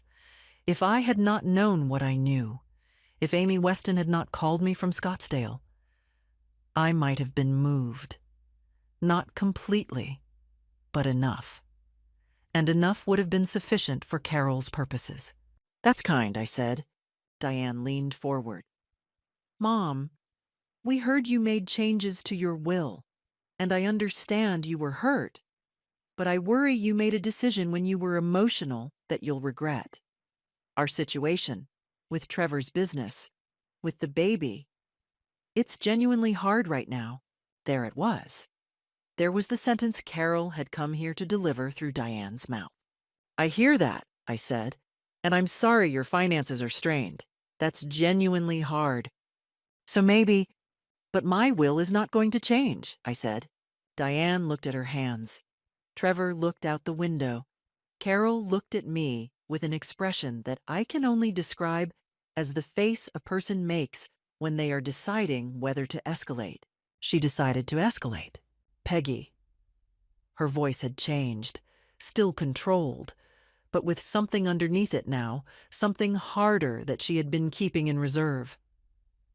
You are going to damage your relationship with your granddaughter permanently if you continue this. She will grow up not knowing you because of a decision you made when you were hurt and acting out of spite. Is that what you want? To be a stranger to that little girl because of your pride? Acting out of spite. Diane had used that phrase too, the first time. They had the same speechwriter.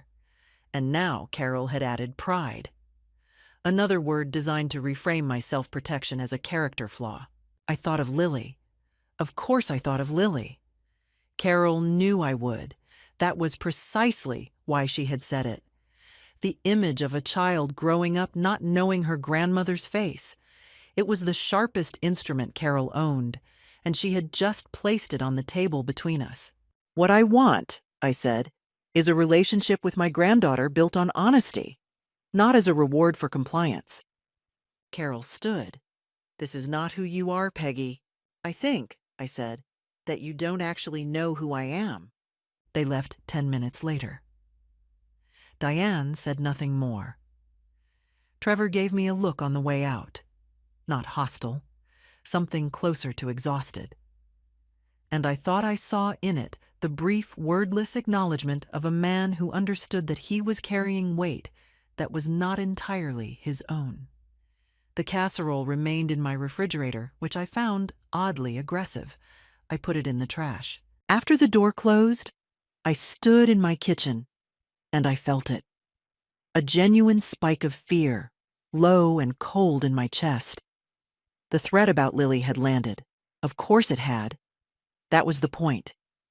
They had aimed at the one thing they knew was real, and they were not wrong that it was real. The love I felt for a child I had held only in my imagination was as actual as anything I had ever felt.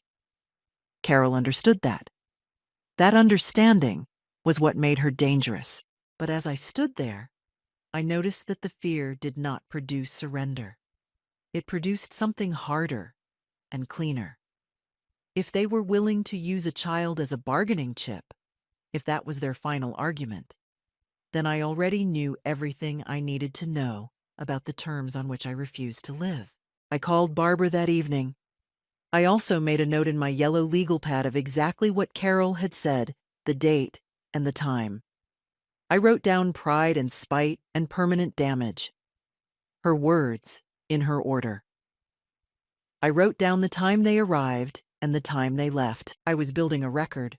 I did not yet know how soon I would need it. The meeting at James Howell's office on a Thursday morning in June was my idea, though I had been careful about how I arranged it. I had told Diane 2 weeks earlier that I was willing to have one formal conversation about the family situation, her phrase, and that I preferred it to happen in a neutral setting with James present, since he was my attorney and had been involved in the estate planning decisions she wanted to discuss. I had suggested that each of them bring whoever they felt they needed for support. I had said this calmly, and she had agreed, cautiously, perhaps sensing an opening. Perhaps assuming that a formal setting meant I was ready to negotiate. I was not ready to negotiate. I was ready to finish.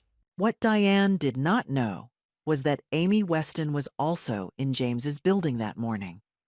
In the small conference room down the hall, available if needed, having agreed 3 days earlier after a long phone call with me to provide a written statement and, if asked, to speak directly. What Carol did not know was that the conversation she had conducted in her Scottsdale kitchen the previous Thanksgiving had been partially corroborated.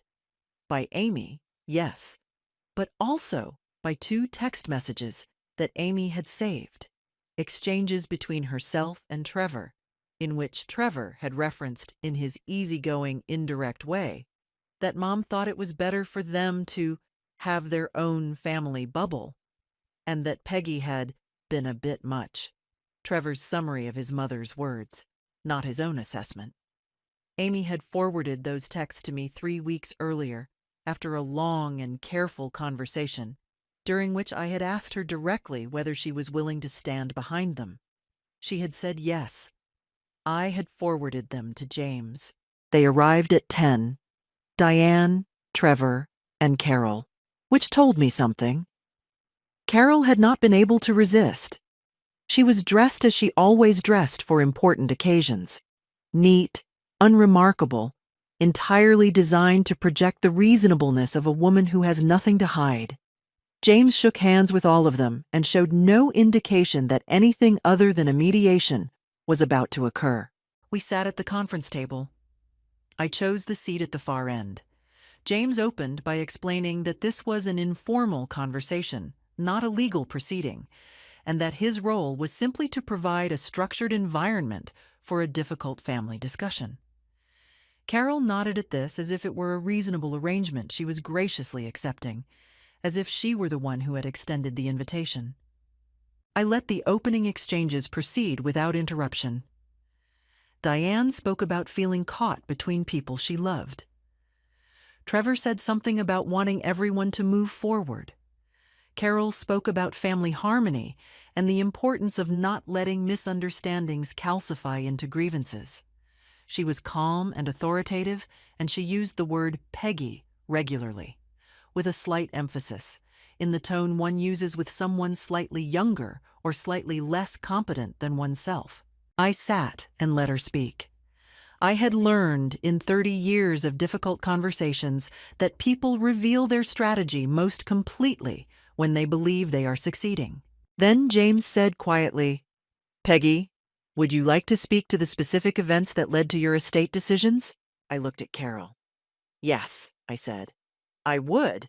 I described the pattern without drama and without apology. The Christmas exclusion. The group pregnancy announcement sent to neighbors in Denver. The hospital room, the 3 months, the Instagram photograph with Carol's hand on Diane's shoulder. I described the dynamic I had observed over 6 years. The systematic repositioning of Carol as the central grandmother. The slow erosion of my place in the significant moments of my daughter's life. I spoke without trembling. I had prepared for this the way I had once prepared for difficult parent conferences, with a timeline, with facts, with the kind of clear-eyed, unhurried delivery that makes denial not just difficult, but visibly awkward. Diane's face was complicated throughout. I could see her processing.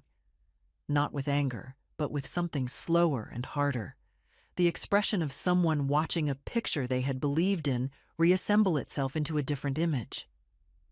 Trevor was very still. Carol's expression had been shifting, almost imperceptibly, from warmth to concentration to something tighter. "These are perceptions," Carol said when I finished. "I think everyone at this table has their own experience of events. That's natural in families. That's why we're here, to share those experiences and find a path." "I have documentation," I said. Silence settled over the table like weather. I nodded to James, who placed 2 printed pages in the center of the table. He had printed Amy's written statement and the 2 text messages from Trevor's own phone, formatted clearly, dated, each screenshot with the contact names visible at the top. Carol looked at them. I watched her read her son's words. Mom thought it was better for them to have their own family bubble.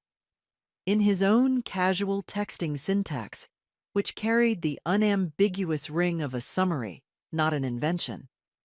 I watched her understand, in real time, that her daughter-in-law's younger sister had been on the other side of a wall in Scottsdale last Thanksgiving and had heard considerably more than she was supposed to hear. And then I watched the composure fracture. Not loudly. Carol was too practiced for loud, but around the eyes and at the corners of her mouth, the careful performance of reasonableness developed its first visible seams. "Amy had no right to," she began. "She had every right," I said. "She told the truth." You've been building a case against me, Peggy. This entire time you've been sitting here planning." "Carol," my voice was even, "I have been quiet for 6 years. I am speaking now." Diane had put her hand over her mouth. She was looking at the text messages, at her husband's words, at her mother-in-law's architecture laid out in black and white. with an expression I recognized because I had seen it once before, when Diane was 15 and discovered that a friend she trusted had been lying to her for months. It was not anger. It was the specific grief of understanding that you have been managed by someone you loved. She was seeing it. At last, in that conference room on a June morning in Portland, she was seeing all of it. Trevor said nothing.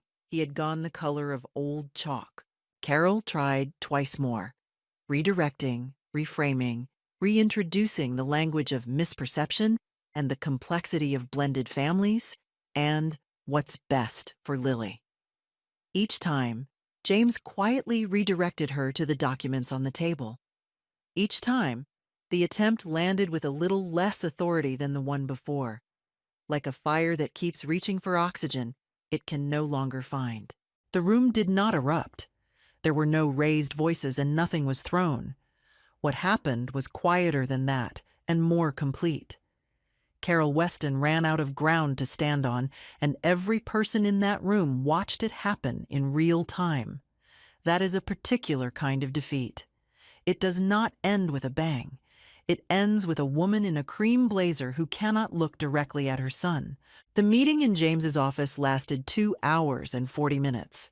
I know this because I looked at the clock when we stood to leave and noted it with the same automatic precision that had governed 30 years of school days. 2 hours and 40 minutes to dismantle 6 years of careful construction. It seemed, in the moment, both very long and very short. What had happened in that room could not be unhappened.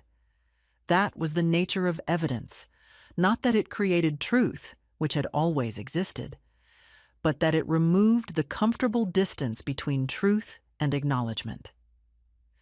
Carol had been operating behind a scrim of plausible deniability for the better part of a decade, and Amy's testimony, combined with Trevor's own words in his own texts from his own phone, had taken that scrim down completely.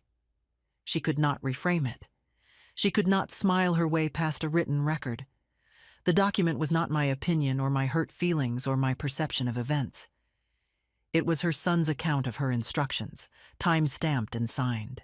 In the days that followed, the consequences unfolded in the measured, real-world way that consequences always do when the underlying cause is genuinely real. Carol flew back to Scottsdale 48 hours after the meeting. I was not told this directly. Barbara's neighbor knew someone who worked near the airport, and these things travel in the particular way of small Portland social networks. She left without another communication to me.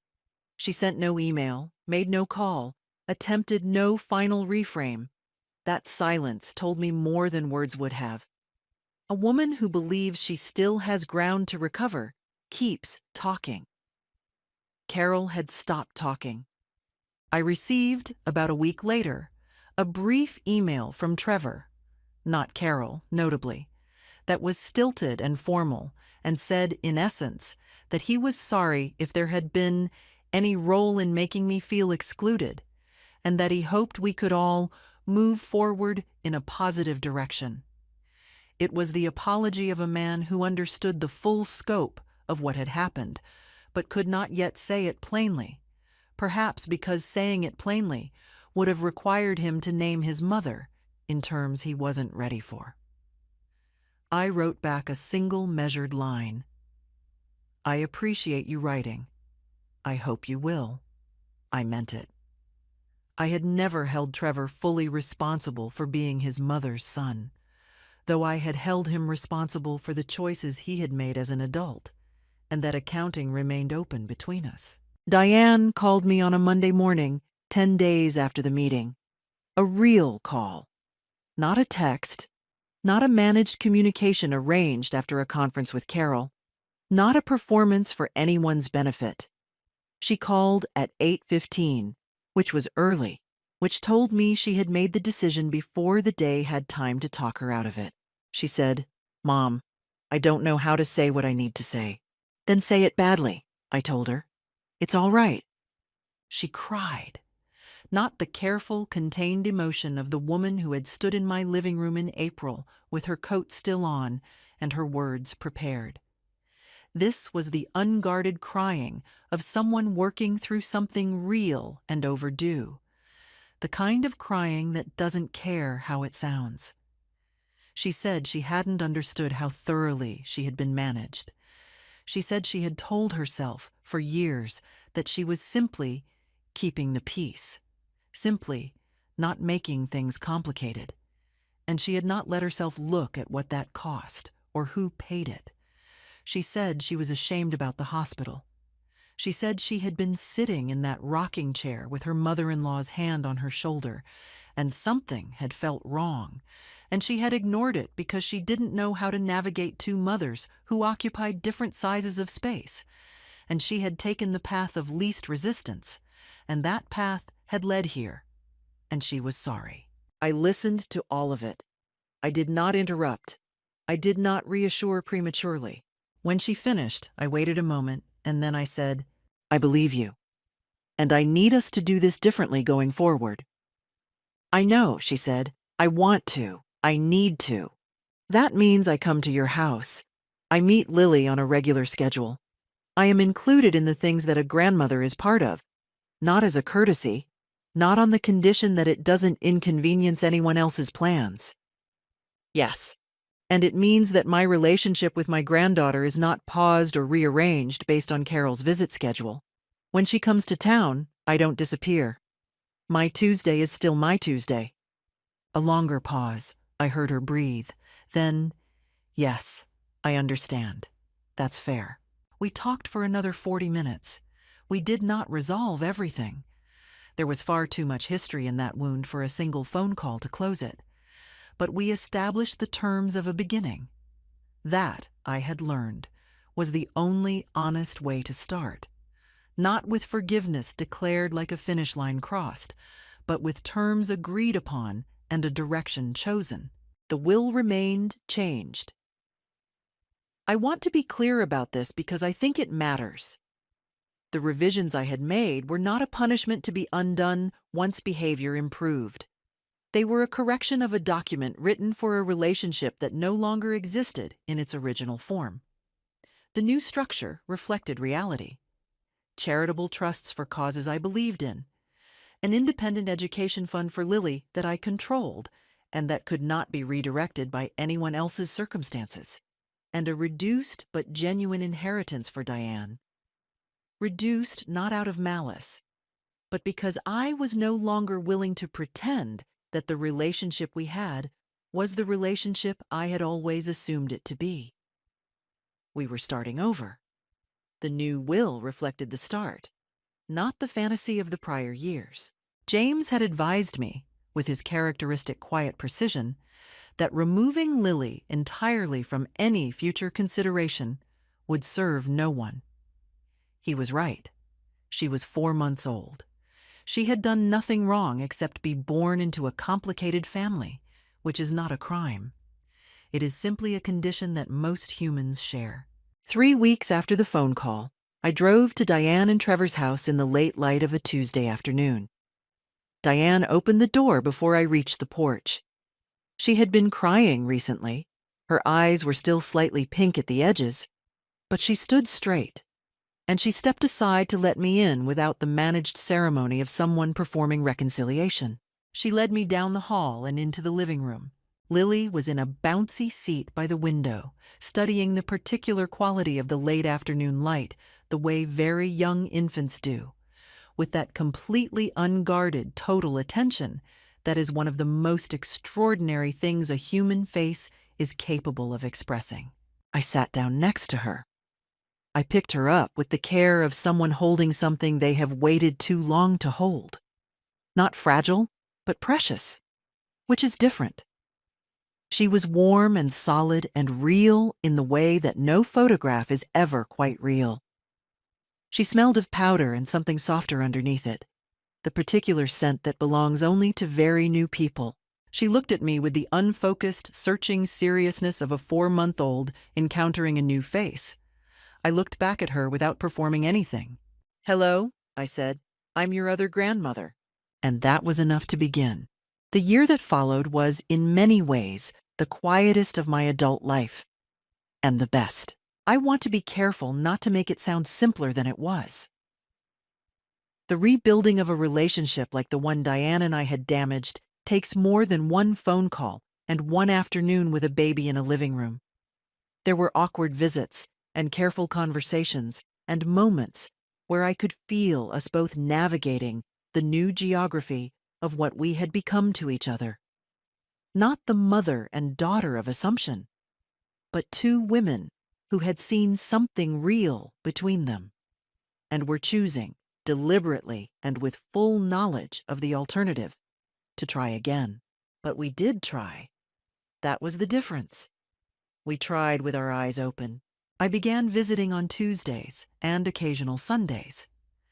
Visits that were in the calendar, confirmed, not subject to cancellation based on whether another grandmother was in town. I watched Lily learn to sit up, then to crawl, then to pull herself upright on furniture with the ferocious determination of someone who has recently discovered that standing is possible. I read to her. I sat on Diane's kitchen floor and made faces that made her laugh. I was there in the ordinary way, not the ceremonial way, not the managed holiday way, but the every Tuesday afternoon way that I now understood was the only way that actually counted. Diane and I found our way to a different kind of honesty. It was not always comfortable. There were conversations we had to have about the years of distance, about what Diane had permitted, and what she had told herself about it, that required both of us to stay in our chairs when the instinct was to leave. But we had them. And on the other side of each one, the ground between us was a little more solid. Trevor, I think, was quietly relieved. He was not a complicated man at heart.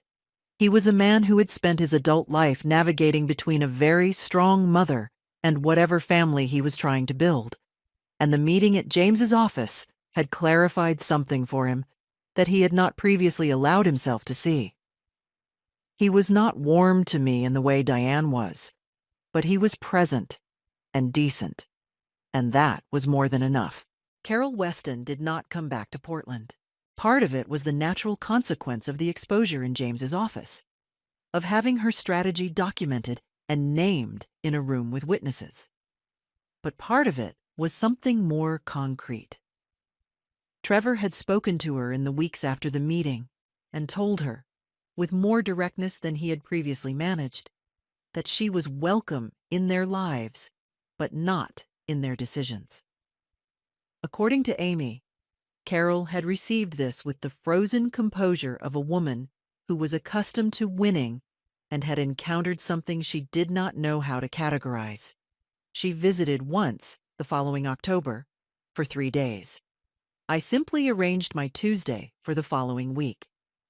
There was no confrontation, only the clean separation of two orbits that no longer overlapped. As for me, I went back to Cannon Beach in August with Barbara. 5 nights, morning walks, too much fish, and laughter about things that had nothing to do with wills or attorneys or Sunday casseroles left in trash cans. I planted a small rose garden in the front beds that autumn. 6 plants, a copper obelisk, a bench from an estate sale. I sat on that bench one September evening with Lily asleep in the guest room and understood what I had been given by all of it. Not just my granddaughter, though she was at the center of everything, but myself. The version of myself that no longer confused love with availability or generosity with compliance. I had stopped being easy to ignore. It turned out to matter more than I had expected. I spent 67 years believing that the kindest thing a mother could do was make herself available. What I learned in the year of Lily's first smile and Amy's phone call and a signed will on James Howell's desk was this: love without boundaries is not generosity. It is an open door that some people will simply keep walking through. The women who raised us may not have had the language for this. I am giving it to you now. What would you have done? Would you have stayed quiet? Would you have knocked on the door first or simply disappeared? Tell me in the comments. I read everyone. And if this story stayed with you, please share it with someone who needs to hear it. Thank you for listening.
After 5 years of living in my house, my son and his wife won $75 million in the lottery.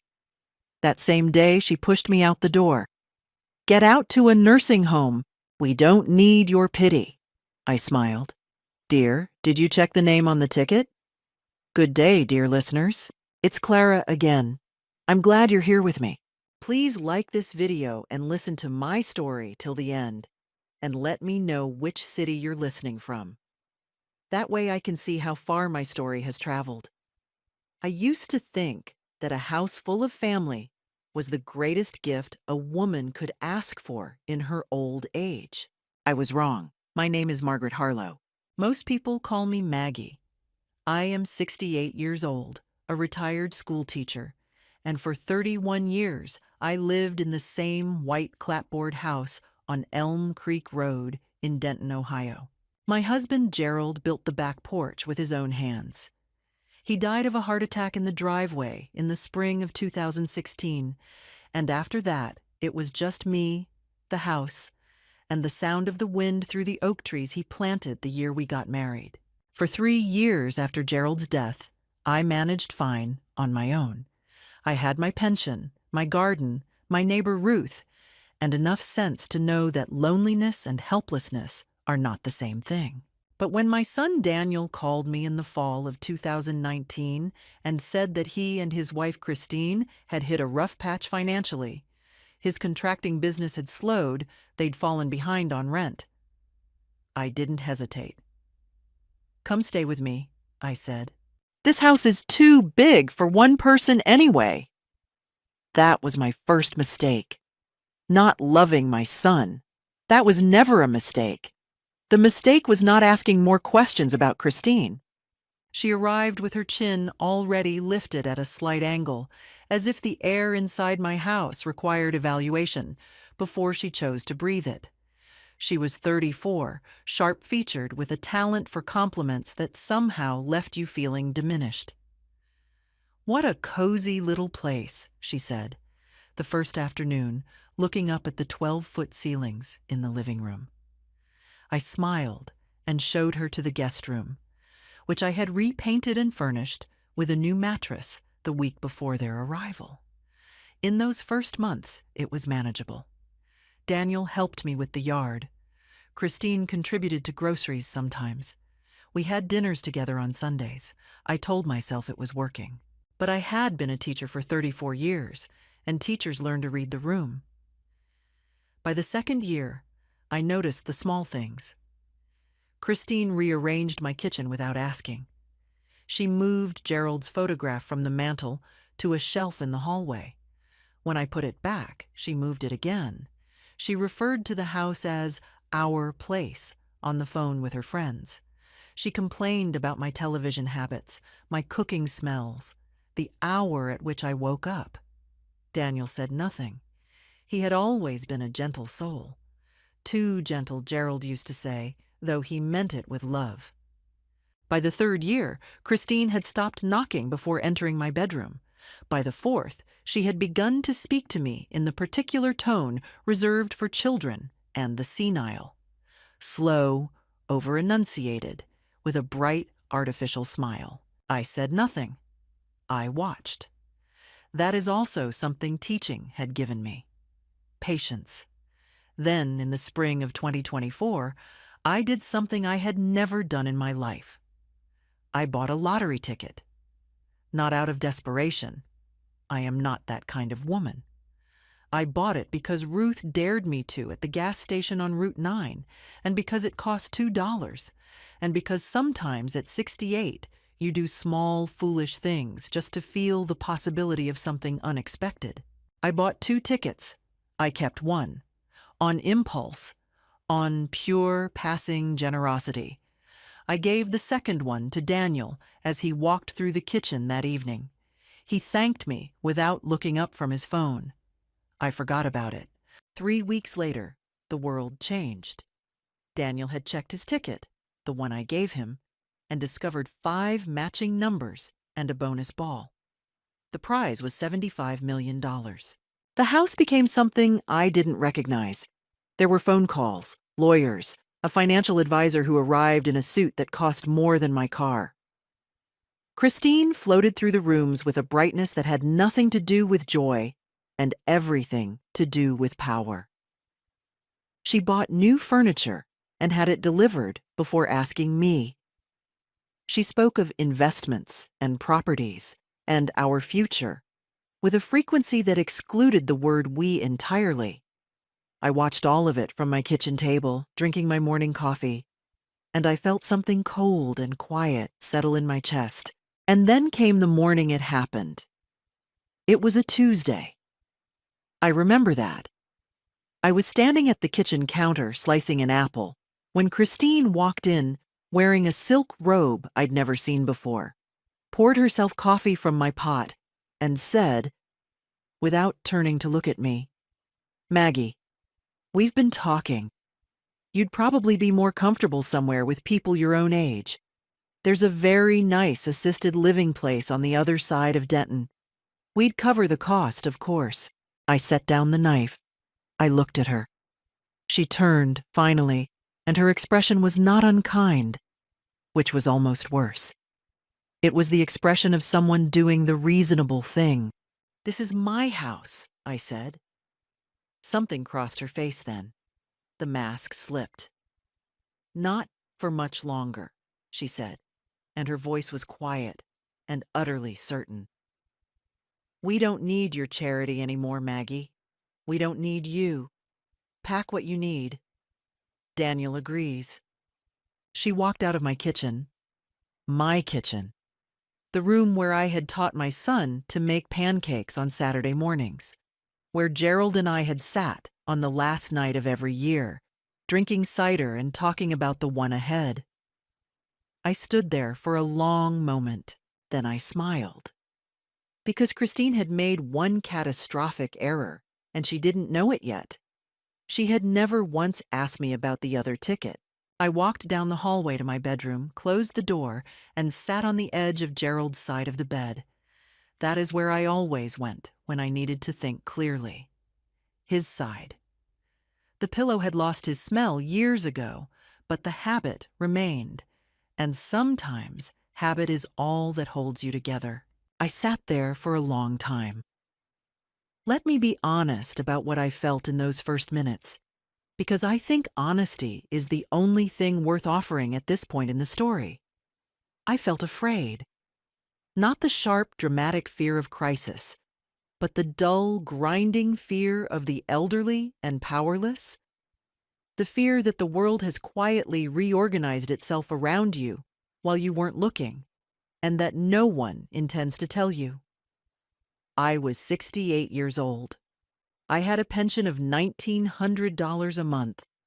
My car was a 2014 Honda Civic with a slow leak in the left rear tire, and the two people I had sheltered, fed, and tolerated for 5 years had just informed me, with the calm efficiency of a business transaction, that my presence was no longer required. Was I surprised? Part of me was not. The signs had been there for 2 years, accumulating like water under a floorboard. But knowing a flood is coming does not make the water less cold. I made myself think practically. It was the teacher's instinct. When emotion threatens to overwhelm, reach for structure.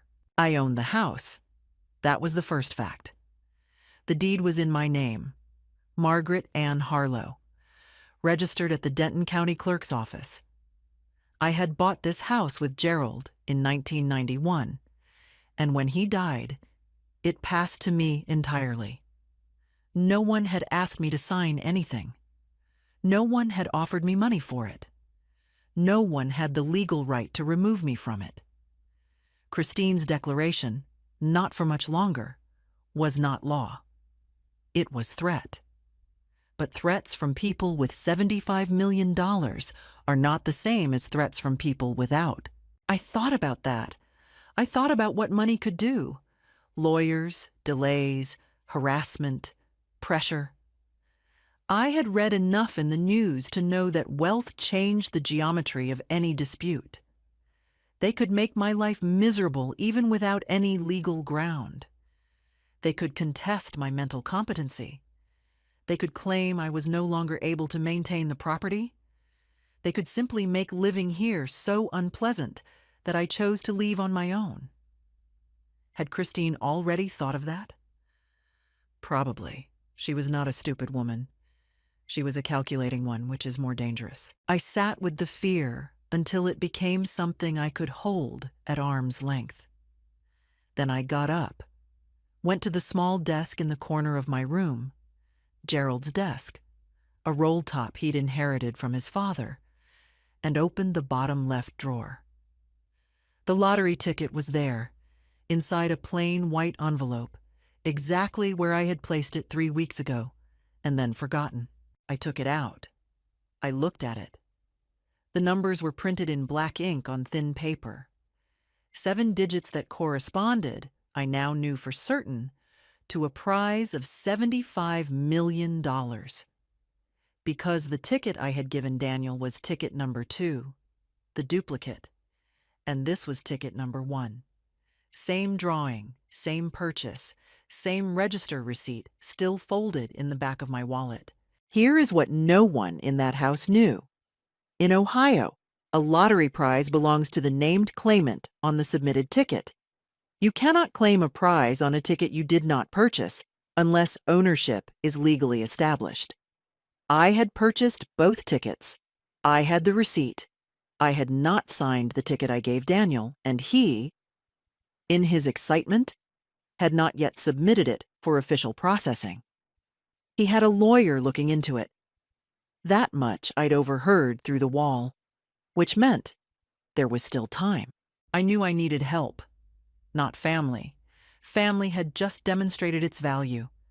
I needed someone with legal knowledge and no stake in being polite about what I was facing. I picked up the phone and called Ruth. Ruth Calloway had been my neighbor for 22 years and my closest friend for most of them. She was 71, drove a truck, grew tomatoes that made mine look apologetic, and had zero patience for nonsense of any variety. She answered on the second ring. "Maggie, you never call before noon unless something's wrong." "Something's wrong," I said. I told her everything.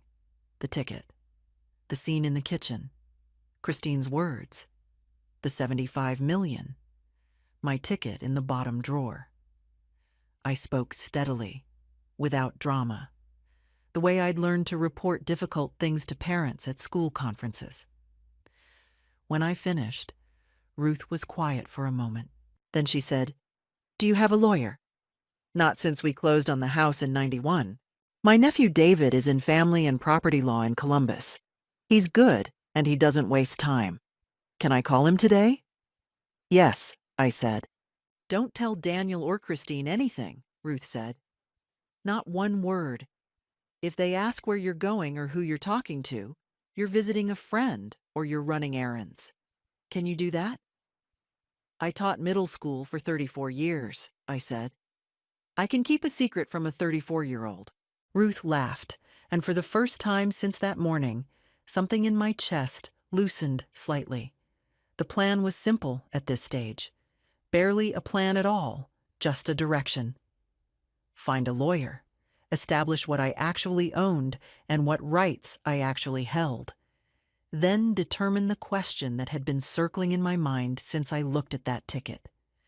Was it too late to act, or was there still time to change what was about to happen? I tucked the ticket back in the envelope. I put the envelope in my coat pocket. I went to the bathroom, washed my face with cold water, looked at myself in the mirror for a long moment.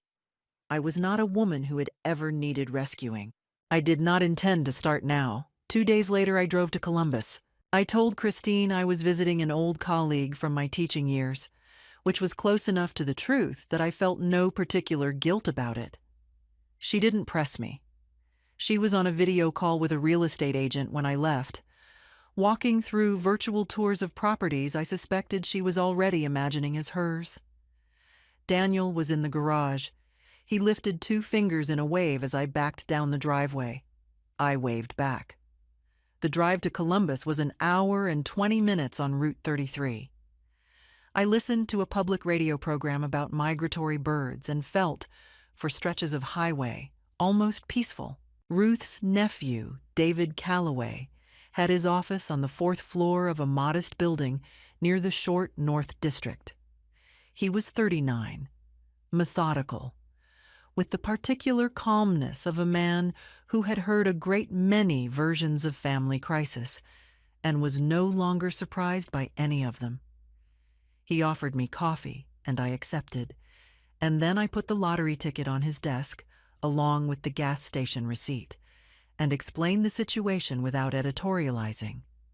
He examined both items carefully. He asked several questions. When had I purchased the tickets? Had I signed either ticket? Had Daniel signed the ticket in his possession? Had any formal claim been filed with the Ohio Lottery Commission? I answered each question in order. No, I had not signed either ticket. No claim had been filed yet. Daniel's attorney was still preparing the documentation, pending financial advice about tax structuring. David was quiet for a moment, studying the receipt. "This receipt shows 2 tickets purchased in sequence," he said. "With your card." He looked up at me. "You could establish purchase provenance. In Ohio, unsigned lottery tickets are legal bearer instruments, meaning ownership is based on possession and purchase evidence. But you've given 1 ticket voluntarily to your son. That complicates the picture." "Does it eliminate my claim?" I asked. "Not necessarily.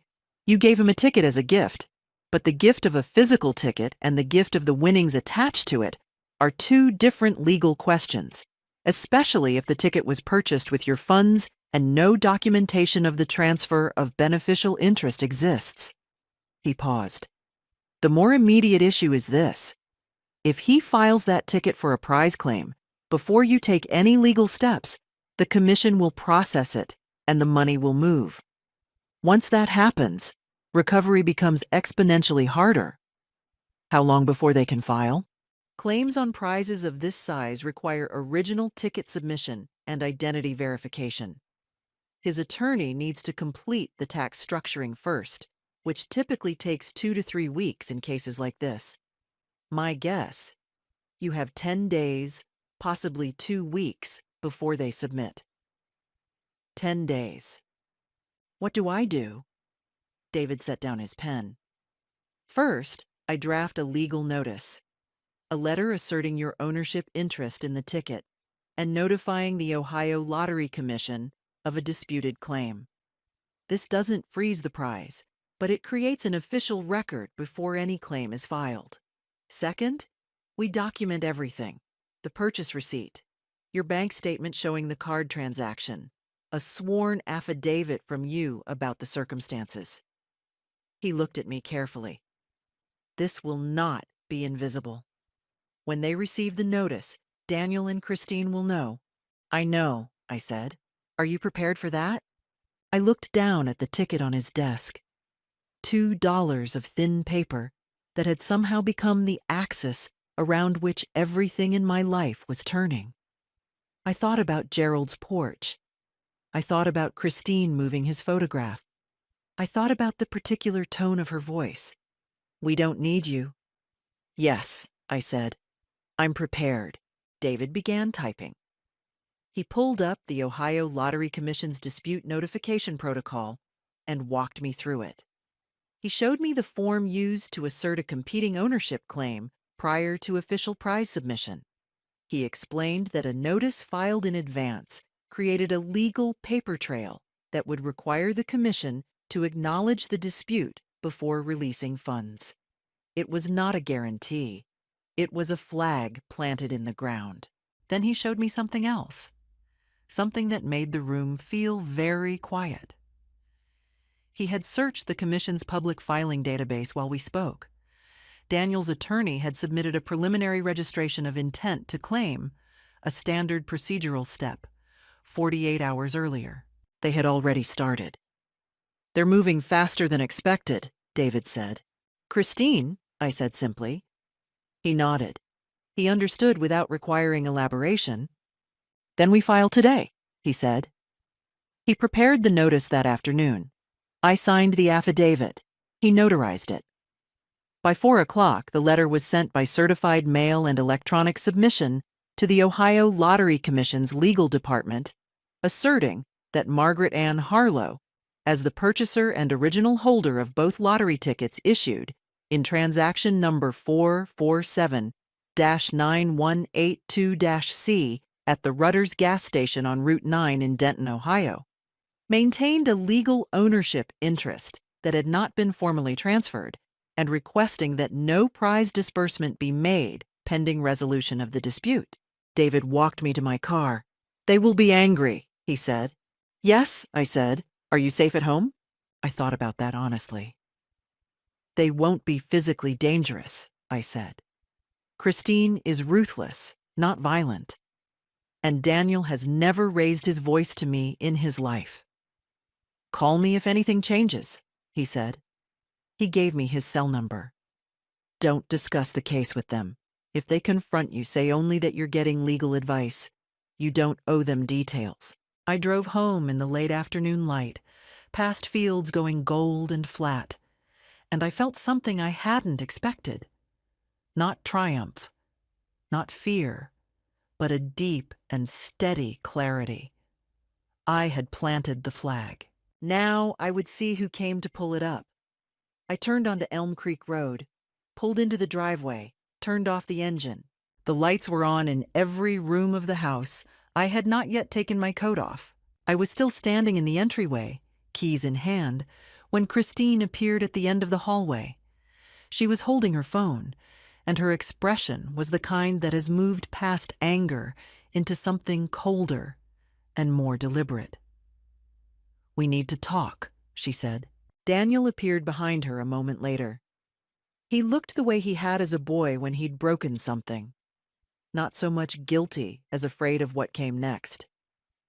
I hung up my coat. I set my keys on the hook Gerald had installed by the door in 1994. Then I turned and walked into the living room and sat in my chair. Gerald's armchair, dark green, which Christine had twice tried to replace with something more modern. And I looked at them both and said, "All right." Christine sat on the edge of the couch. Daniel stood near the window. He couldn't quite hold my gaze. "We received a call from our attorney this afternoon," Christine said. Her voice was controlled, the way it always was when she was working hardest at composure. "Apparently, the Lottery Commission received a legal notice claiming a competing ownership interest in Daniel's ticket." She paused. "In your name." "Yes," I said. The single syllable seemed to land harder than she expected. "Maggie." Daniel's voice was strained. "What are you doing? That was a gift. You gave me that ticket." "I gave you a piece of paper," I said. "I didn't sign an agreement.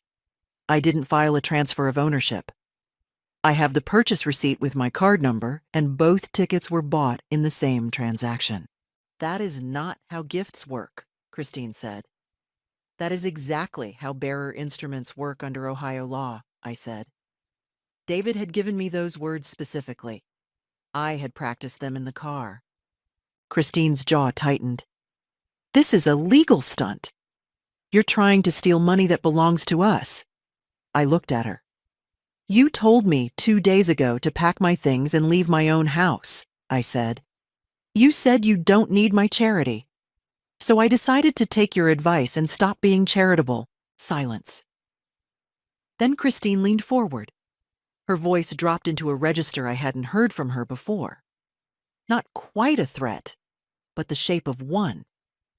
"Maggie, you have no idea what you're starting. We have resources now. We can tie this up in litigation for years. We can file a counterclaim. We can challenge your cognitive competency. At your age, a judge might be very interested in whether you're capable of making sound legal judgments." She let that land. "Or we can make this go away quietly, right now. You drop the notice. We give you a generous allowance and you stay in the house as long as you want. Comfortable, taken care of." The room was quiet. Outside, a car passed on Elm Creek Road. I thought about the word comfortable. I thought about what it would mean to accept money from Christine, to become a dependent in my own home, tolerated, maintained, kept. The allowance would be a leash. The kindness would be a performance. And the first time I disagreed with her about anything, I would feel the length of the chain. No, I said. Mom. Daniel moved away from the window. His voice cracked slightly. Please, this is our family. This isn't worth. You stood in this kitchen 2 days ago, I said quietly, while your wife told me to go to an assisted living facility. You said nothing. You agreed. I looked at him steadily. I don't know what this family is anymore, Daniel, but I know what this house is. It's mine. Christine stood up. For a moment, I thought she might actually say something honest, might drop the architecture of composure and speak plainly. But instead, she straightened her shoulders and said, You'll regret this, and walked out of the room. Daniel lingered. He looked old to me in that moment, in a way he hadn't before. Tired and caught between two loyalties and not quite brave enough to honor either cleanly. I'm sorry, he said. I wasn't sure what he was apologizing for. Good night, Daniel, I said. He went upstairs. I sat in Gerald's chair for a long time after that, not moving. The threat about cognitive competency had been designed to frighten me, and it had a little. That was the most insidious kind of threat, the kind that uses your own vulnerabilities against you. I was 68. I lived alone in my routines. I was eccentric in the way of people who have stopped editing themselves for company. A clever attorney with the right framing could plant doubt. But doubt is not evidence.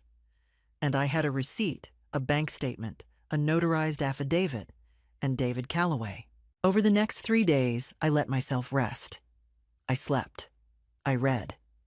I sat on Gerald's porch in the October cold with a blanket and a thermos of coffee and watched the oak trees lose their leaves. I did not engage with Daniel or Christine beyond the surface courtesies of shared space.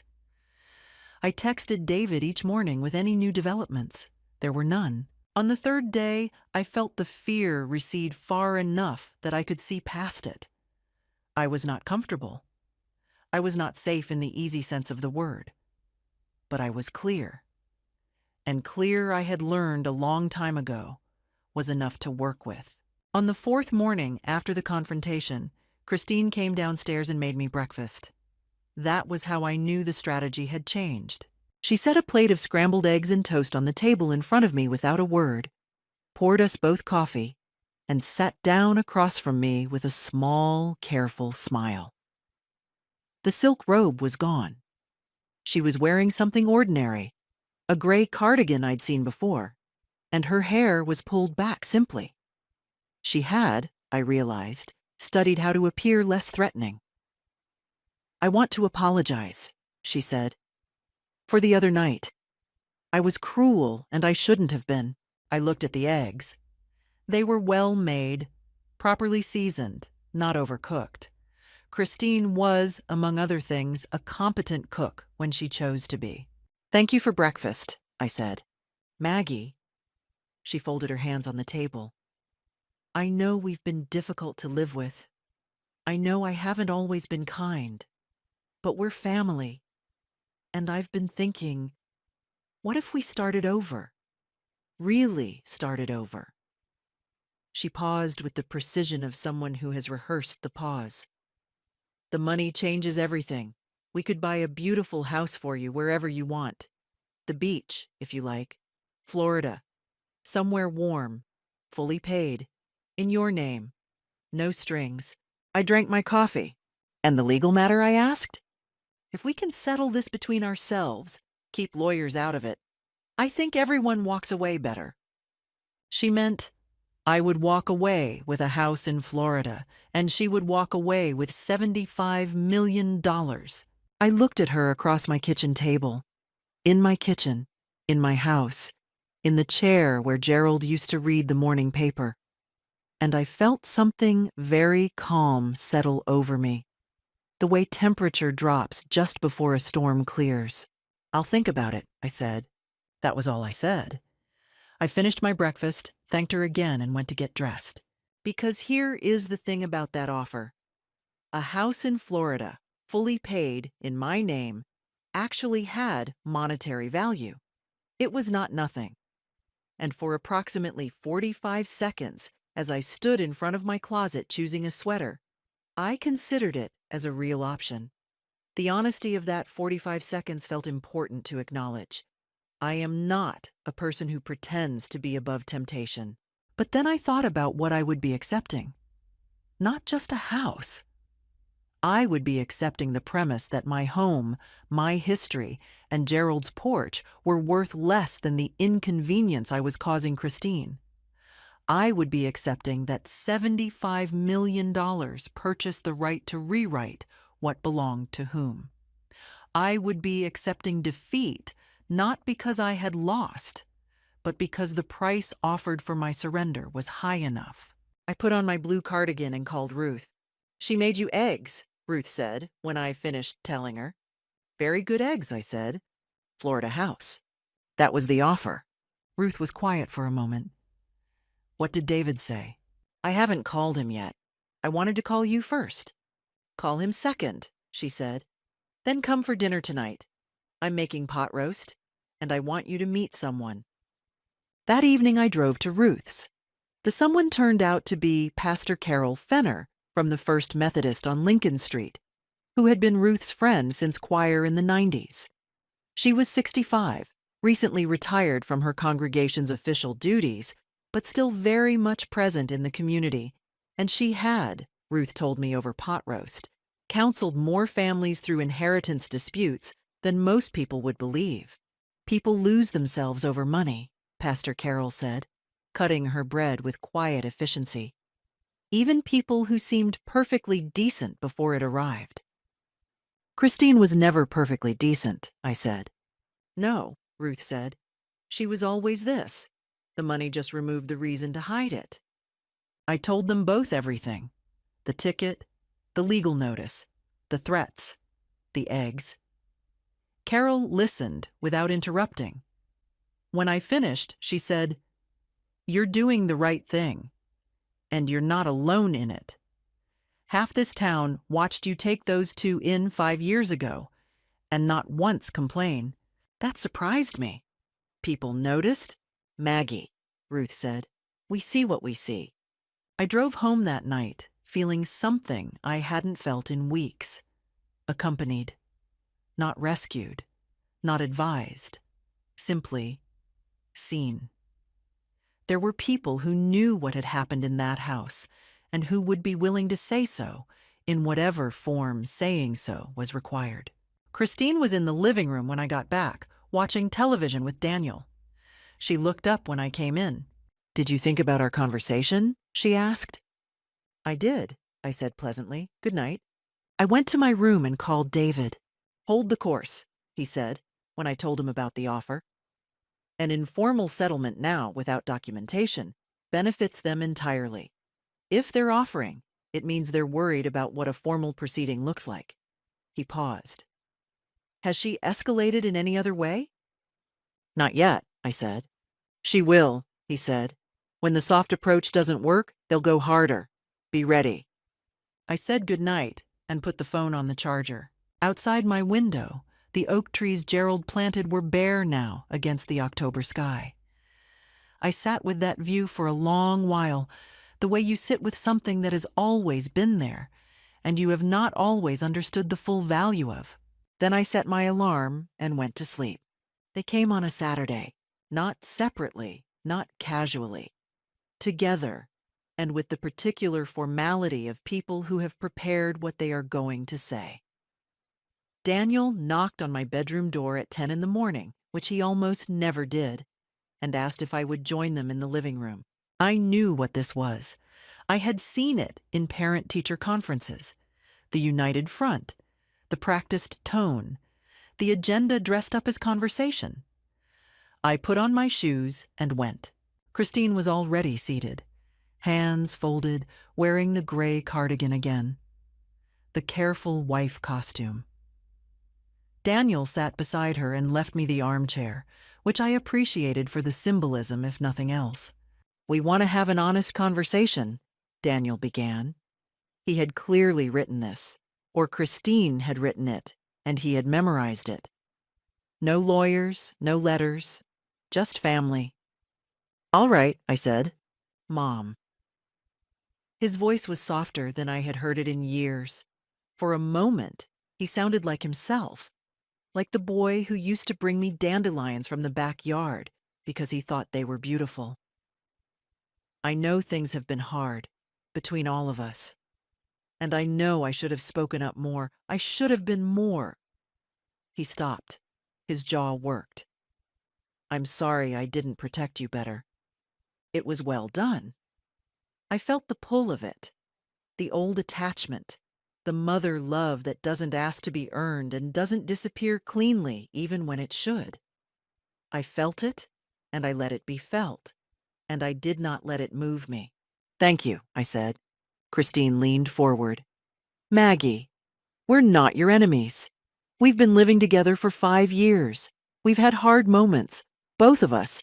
But at the end of the day, we're all we have. You're a widow. We're your family." She let that breathe. "If this goes to formal dispute proceedings, it will be public. It will be ugly. The Lottery Commission will have investigators asking questions. Neighbors will talk. Is that really how you want the next chapter of your life to look? Fighting your own son in court?" And there it was. Not the Florida house this time. The social threat. She was right that it would be public. She was right that it would be difficult and painful, and that people would talk. She was betting that the prospect of community judgment would frighten me more than losing. It was, I thought, her best argument. I gave it that much. "You said I had no family but you," I said slowly, looking at Christine. "You said the town would talk. But you also told me very recently that I should leave this house and go somewhere with people my own age. You told me you didn't need me." I paused. "Which is it? Am I indispensable family, or am I the elderly charity case you've outgrown?" Christine's composure slipped, not dramatically, just a fraction, the way a carefully arranged surface shifts when something beneath it moves. "That's not fair," Daniel said. "Isn't it?" I looked at him. "Daniel, did you or did you not stand in the kitchen and agree with your wife when she told me to leave?" He didn't answer. "I'm not angry with you," I said, and I meant it. "I'm genuinely not. But I want you to understand why I'm doing this. It's not about the money. It's about the fact that I apparently needed to have money in order for my right to live in my own home to be taken seriously." My voice stayed even. "That's the honest conversation, if we're having one." The room was very quiet. Then Christine stood up. The careful wife costume was gone. Her voice, when she spoke, was clipped and sharp. "You are making a very serious mistake. David Calloway is a small-town attorney handling a case that is going to involve teams of people with considerably more resources. They will document every eccentricity, every lapse, every—" She stopped herself. "We are trying to give you a dignified way out. After Saturday, that offer is gone." "Thank you for letting me know," I said. She walked out. Her footsteps on the stairs were fast and hard. Daniel stood. He looked at me with something that might have been admiration, and might have been grief, and might have been both. "She won't stop," he said quietly. "I want you to know that. When Christine decides something, she doesn't stop." "Neither do I said. He left. I sat alone in the living room for a while after that. My hands, I noticed, were not entirely steady. Let me be honest about that too. I was frightened. The mention of documenting eccentricities and lapses had gone exactly where it was intended to go. I was 68. I forgot where I put things. I talked to Gerald's photograph sometimes, quietly, just to hear myself say his name. Any of those things, framed correctly, could be made to look like something they weren't. I breathed. I stayed with the fear. And here is what I found underneath it. The same thing I had found at 63 when I was first diagnosed with the arrhythmia that turned out to be manageable, and at 44 when Daniel was in the accident that turned out not to be serious, and at 57 when Gerald collapsed in the driveway. I found the place in myself that had always continued, that had always put one foot after the other, regardless of whether the ground ahead was certain. That place was still there. I took out my phone and texted David. They offered a deadline. Saturday. He replied within 10 minutes. Good, means they're afraid of the commission timeline. Stay the course. I'll call you tomorrow. I put the phone down. I looked at Gerald's photograph on the mantel. I had moved it back a third time, and Christine had not moved it again. He looked, as he always looked in that photograph, calm and a little amused, as if he knew something you hadn't quite figured out yet. I know, I said to the photograph. I'm working on it. The Ohio Lottery Commission's dispute mediation meeting was scheduled for a Thursday, 3 weeks after David filed our notice. It was not a courtroom. It was a conference room on the 7th floor of a state office building in Columbus. Beige walls, fluorescent lighting, a long table with plastic water bottles, and a mediator named Gregory Sims, who wore bifocals and spoke with the measured deliberation of a man who had seen many families reduced to their worst elements across tables exactly like this one. Daniel and Christine arrived with 2 attorneys. I arrived with David. Christine was dressed formally, in a charcoal blazer, and she sat with the posture of someone who had already decided how this ended. Daniel sat beside her. He looked at me once when I came in, and then looked at the table, and kept looking at the table for most of what followed. Gregory Sims opened the proceeding by explaining its purpose. This was not a judicial hearing, but a formal dispute resolution process before the commission determined how to proceed with the contested prize claim. Both parties would present their positions. Documentary evidence would be reviewed. The commission had the authority to delay disbursement pending further legal action, or to establish provisional findings that would inform subsequent court proceedings. Christine's lead attorney, a man named Whitfield, from a firm in Cleveland, went first. He was polished and methodical. He argued that the ticket had been given freely and without reservation as a gift. He cited an Ohio appellate case establishing that informal gifts of personal property are legally recognized even without documentation. He argued that my legal notice was an attempt to retroactively rescind a completed gift motivated by a family dispute, not a genuine ownership claim. He used the phrase opportunistic interference twice. He was good at his job. Then David spoke. He was not as polished as Whitfield. He did not try to be.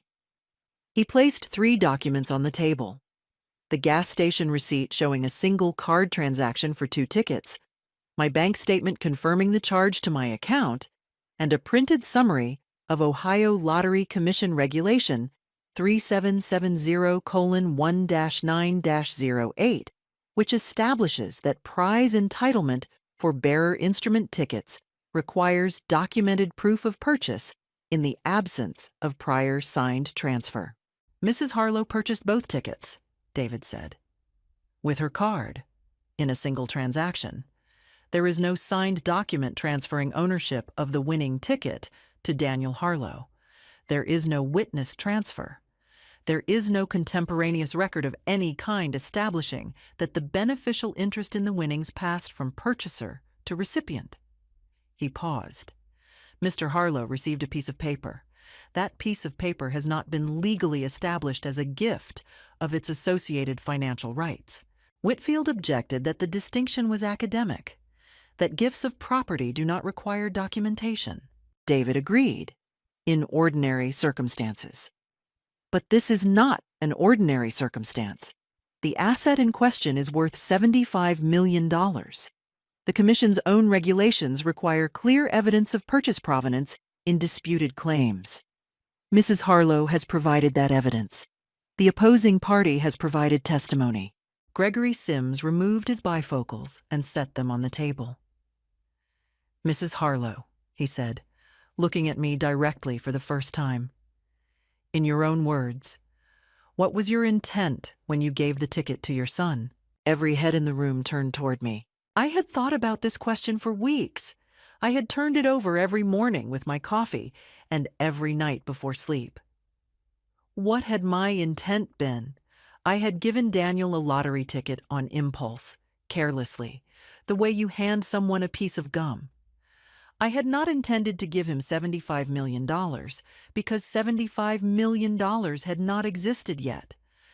I had given him a $2 slip of paper. I gave him a ticket, I said. The same way I might give someone a birthday card. I didn't think about it. I certainly didn't think about prize disbursement rights, because at the time I gave it to him, the ticket was worth $2.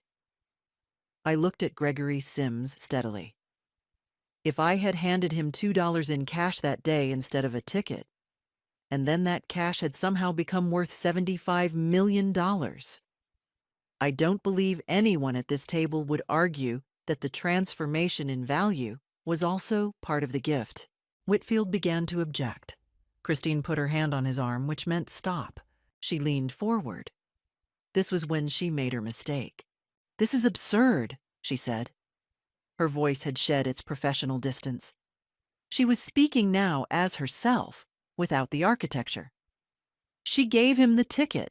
He won. End of story. She is trying to steal from her own son because we asked her to be realistic about her living situation. This is spite. Her voice was rising.